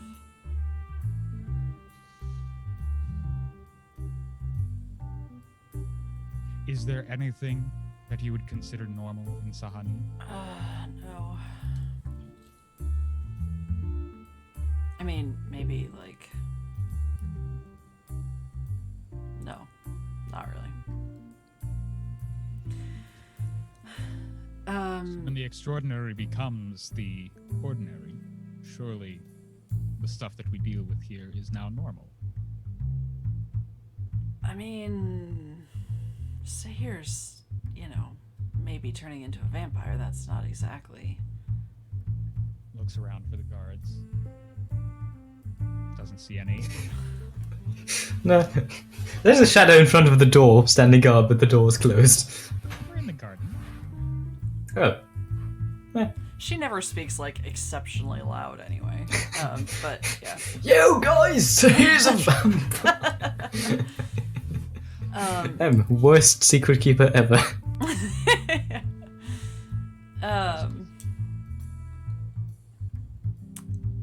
Okay, well, if you make it to the university... if you would like to come with me to the university, we can leave here in the next few minutes. Fine. I'll go. Do you have other plans for today? No. Then we shall make a day of it. Time is of the essence, after all. 2 eyes are better. 4 eyes. There's a reason why M isn't in university. They'll look at your They'll look at your companion Did they ever get a name? Do they have a name? I've been looking for a suitably good name that is not also copyrighted. Hey, little thing, do you have a name? It can't speak. Okay, well, I thought I'd ask. I don't know unless I ask. Ungodly screeching noises. Probably- And you have a name? It might, mule like a cat back. Oh, baby. Oh. Me. We got her again. No. Okay, so just I, the player, have not come up with a name for 4 eyes. the characters. 6 eyes. 4 to 6 eyes are better than 2. Or 4. They're staying here. Look, can we just go? M is slowly losing themselves in their metaphor. Yes, let's go. I would like to remind you, Broden, that M is not enrolled into the university. What, I can't bring a friend to help me? Officially, no. The risk that you're discovered is quite low. Low? Since, Walk around like you own the place? Nobody will Yeah. question you? Yeah, absolutely. This is absolutely how it goes. But, and there are definitely instances of students bringing friends and such. But it is, I just wanted to inform you, since there's also a devil walking around on campus. Maybe don't ask them questions. Yes, that would be. There are there any other extraordinary professors that I would be able to warn M about in case? My mother.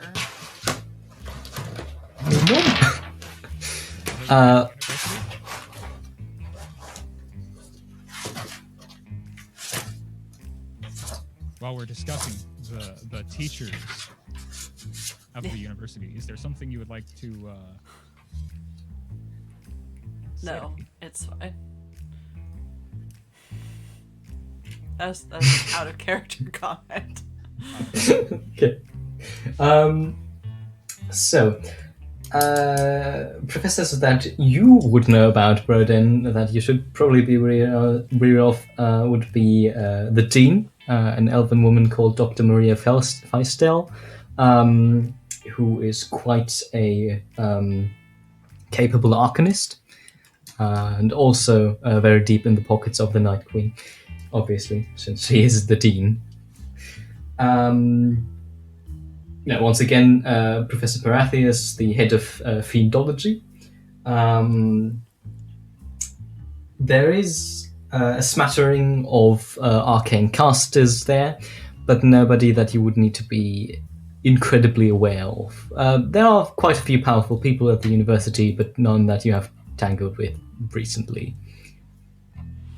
I will say M would take the opportunity, knowing that they're going to university, to anytime she heads up towards Broden's estate, she usually tries to look somewhat respectable, but she'll step in and do a proper job of looking like a person. M looks like a new person, and like a proper person now. Yeah. I mean, she's always kind of... And thus the wooden puppet becomes human. Tiefling. She never really looks completely out of sorts. But yeah, she'll just... Yeah, I know what you mean. Yeah. So M throws on the fancy clothes, the good looks. Not too fancy, mind you, but moderately fancy enough. Business For the occasion, fitting for the occasion. And the two of you move towards the university.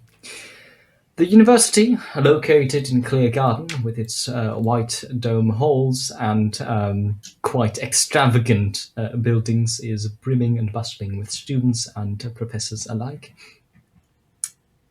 And You are granted entrance without a second thought. There are guards there, of course, night guards.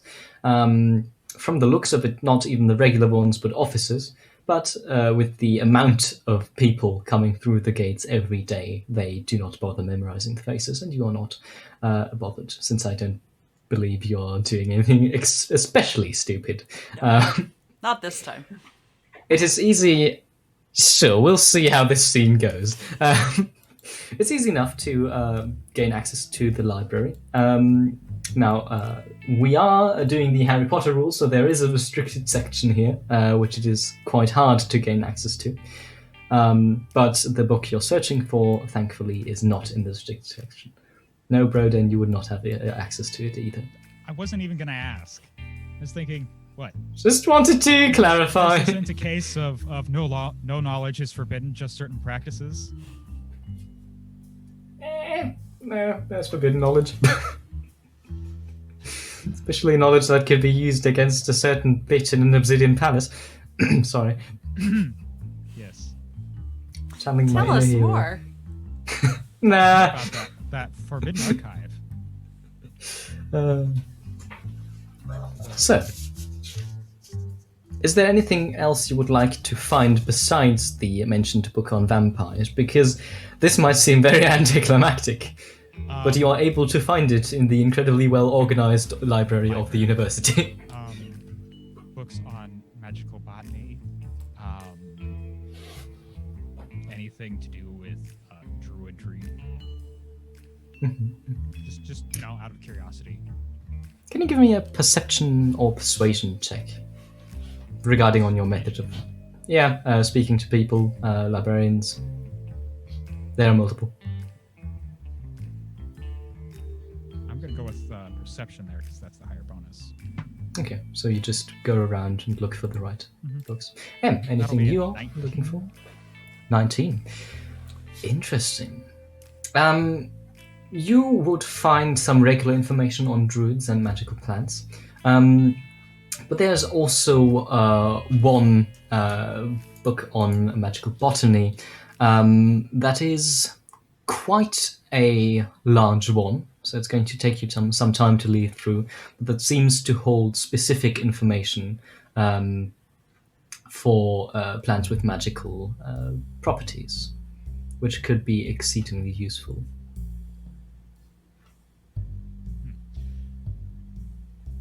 And what is M looking for? It's a good question. M is looking for, like, since they're here in a library, like Magic 101, or like books about weird books.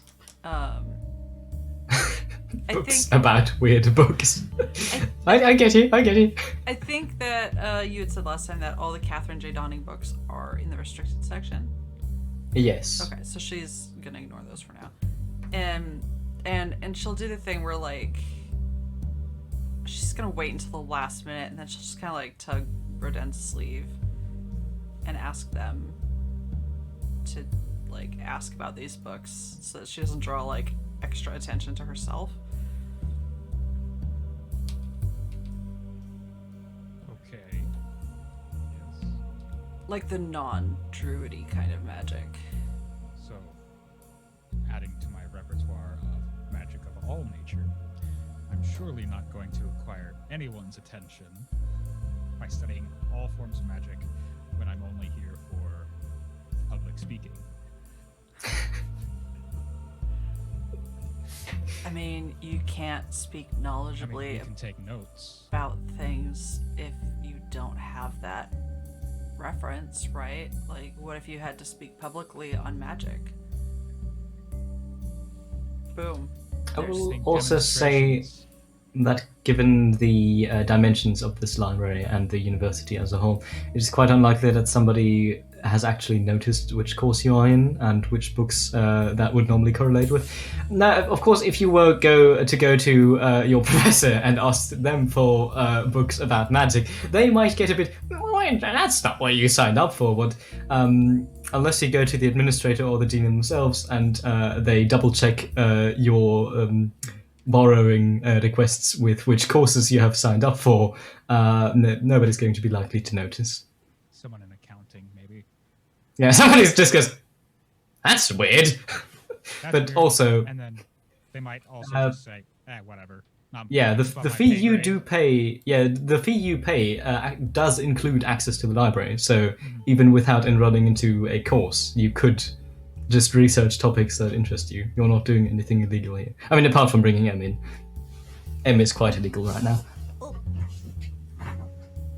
My illegal.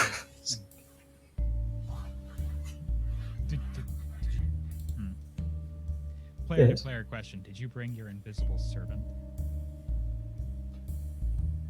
I mean, I could bring it back. It expired like yesterday. Casting magic in not specific areas is. Oh yeah, I'm not casting any magic at the time. Just quickly finishing my notes.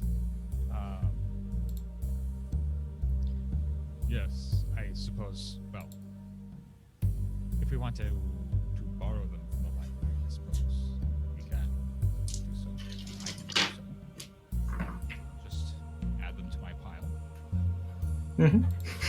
I mean, if you don't. The librarian does look at you a bit funny as you check out the books.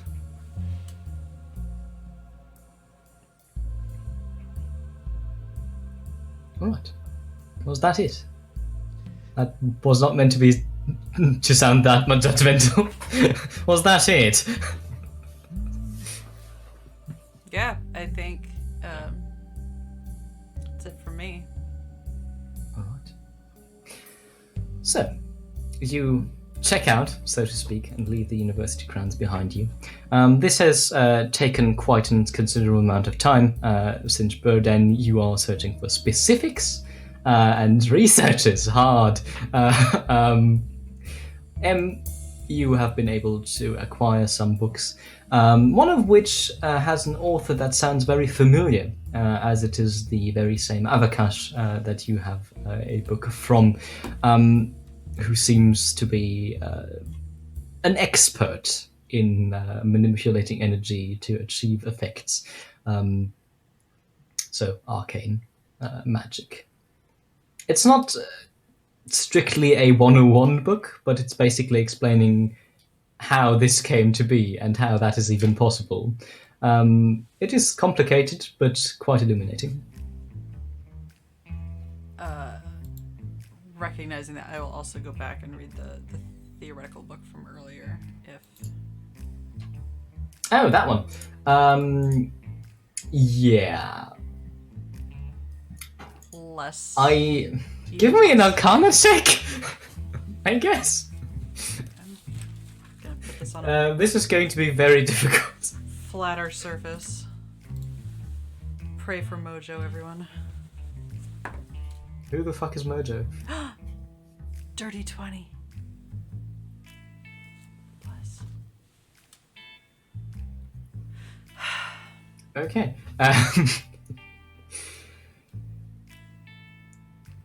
Wow! I know. I did not expect that one. It's So- extremes. I've got nothing in the middle today. It is quite difficult to understand. And you managed to extrapolate just a fraction of it, since a lot of it is very high arcane theory. Brodin can't help you with this, since Brodin's form of casting magic is very, very different. But, nonetheless, you do find something between the lines, so to speak, a correlation between the theories that would, once again, in theory, allow you to recover spent magical energy if you only had some device, you could configure a magical item, so to speak. The materials for this would be quite costly, but less so than acquiring what would basically amount to a pearl of power. Ooh. So you can make that. Which, you know, is also a business venture you could go into It is. if you wanted to.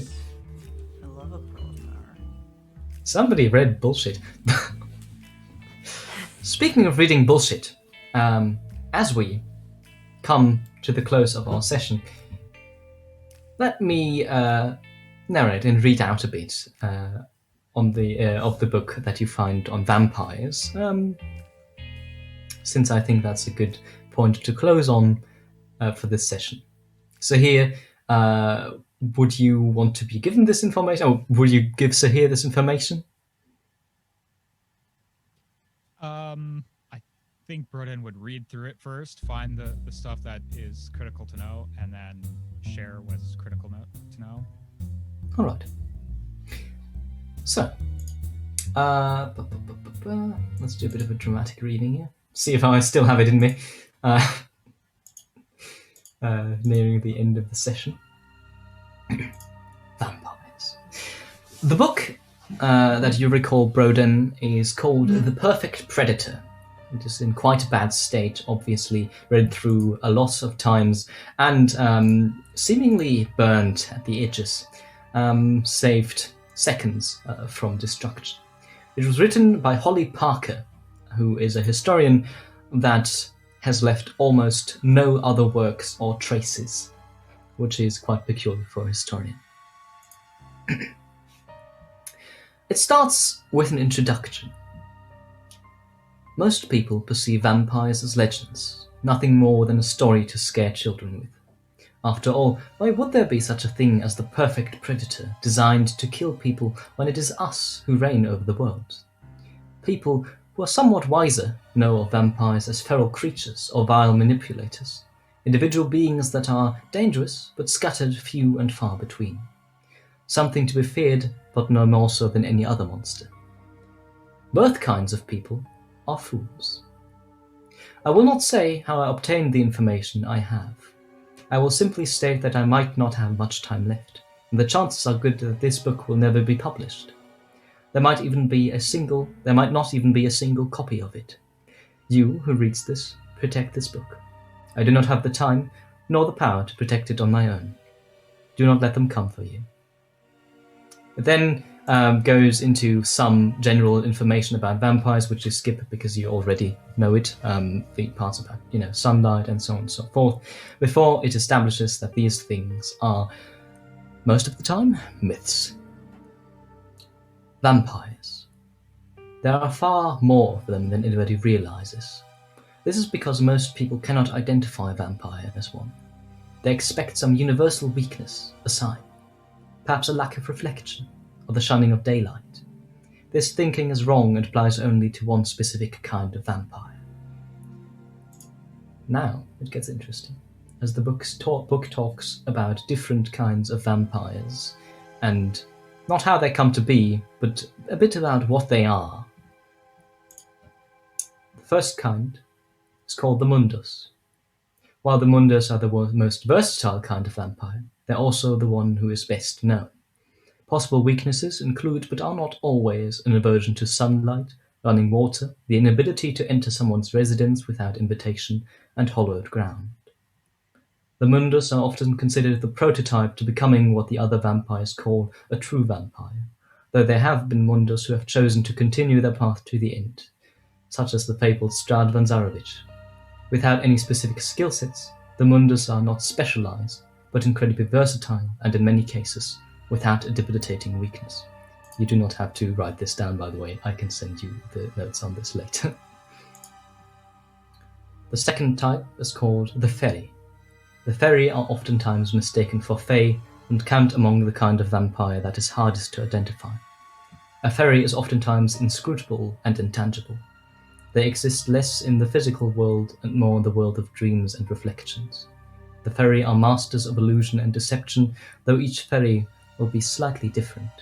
Truth and deceit mixed into one being, that is the way of the Fairy.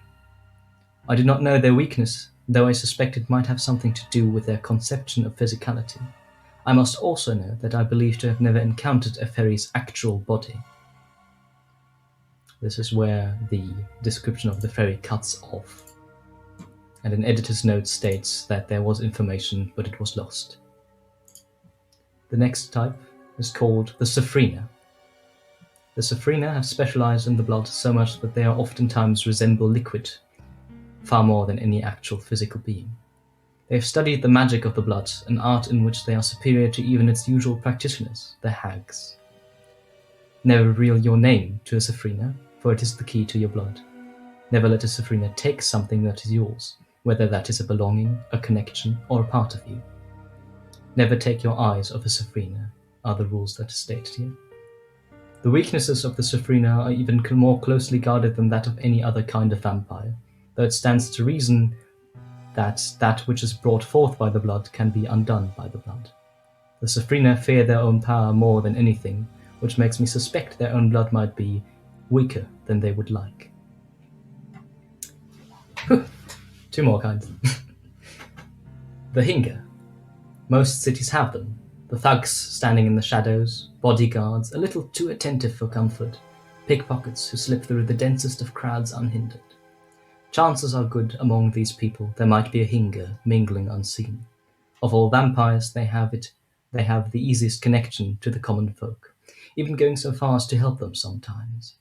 Of course, their help has a price, as the Hinga are purportedly those who lie on the blood of others heavily. Whether they be murderers or detectives, thugs or soldiers, the Hinga specialize in stealth and physicality, though far more refined than the Mundus could ever be. I cannot even begin to guess at their weaknesses, but I did find out that they stay far away from the esoteric, as they do from high society. This peculiarity seems to be a common theme among their kind. The last one is perhaps the most terrifying, as it completely breaks from the style of the book. The last one is titled The Lortis, and starts. The Lortis are the puppet masters, the schemers of the night. Unlike any of the vampiric kind, they have specialized in nothing at all, as they do not exist. Do not worry about the Lortis, they are harmless, and do not, loath as I do to repeat myself, they do not exist.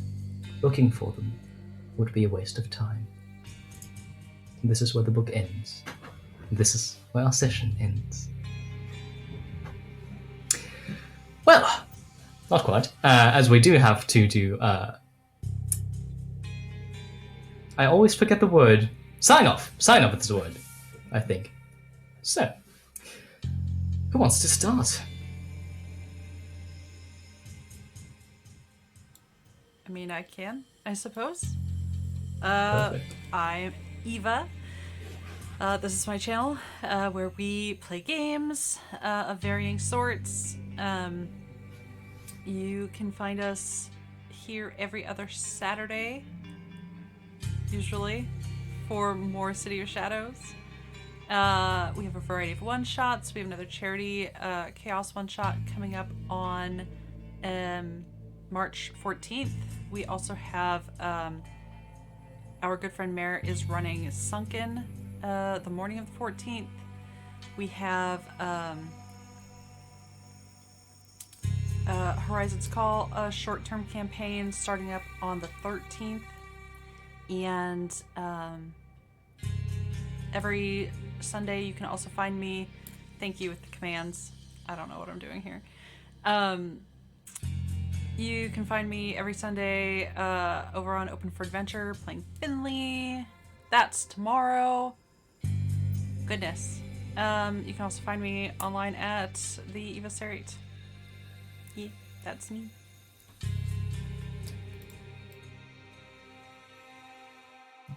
Who wants to go next?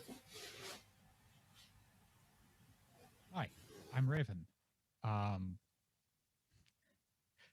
don't really do a whole lot these days because school has absorbed all my time. You can find me on Twitter at unanimous2, as in we are unanimous. And you can find me on the Open for Adventure Discord most days. Well, that's about it for me. besides being here every other Saturday. Hooray! That leaves me. Hi, I'm Wren. And I do a couple of things besides being here every other Saturday.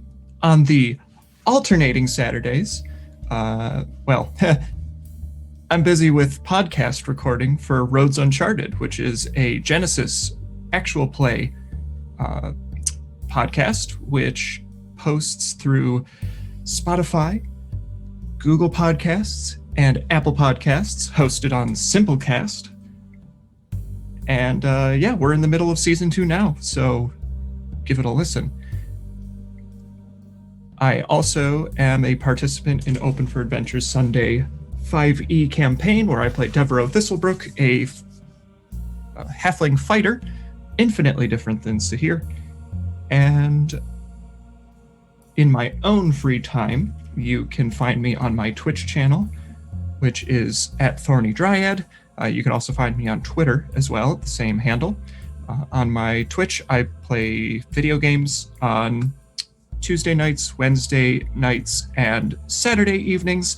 This evening, I will be returning to Space, where I will be playing Dead Space. So come join me at 6:30 Eastern as I get spooked.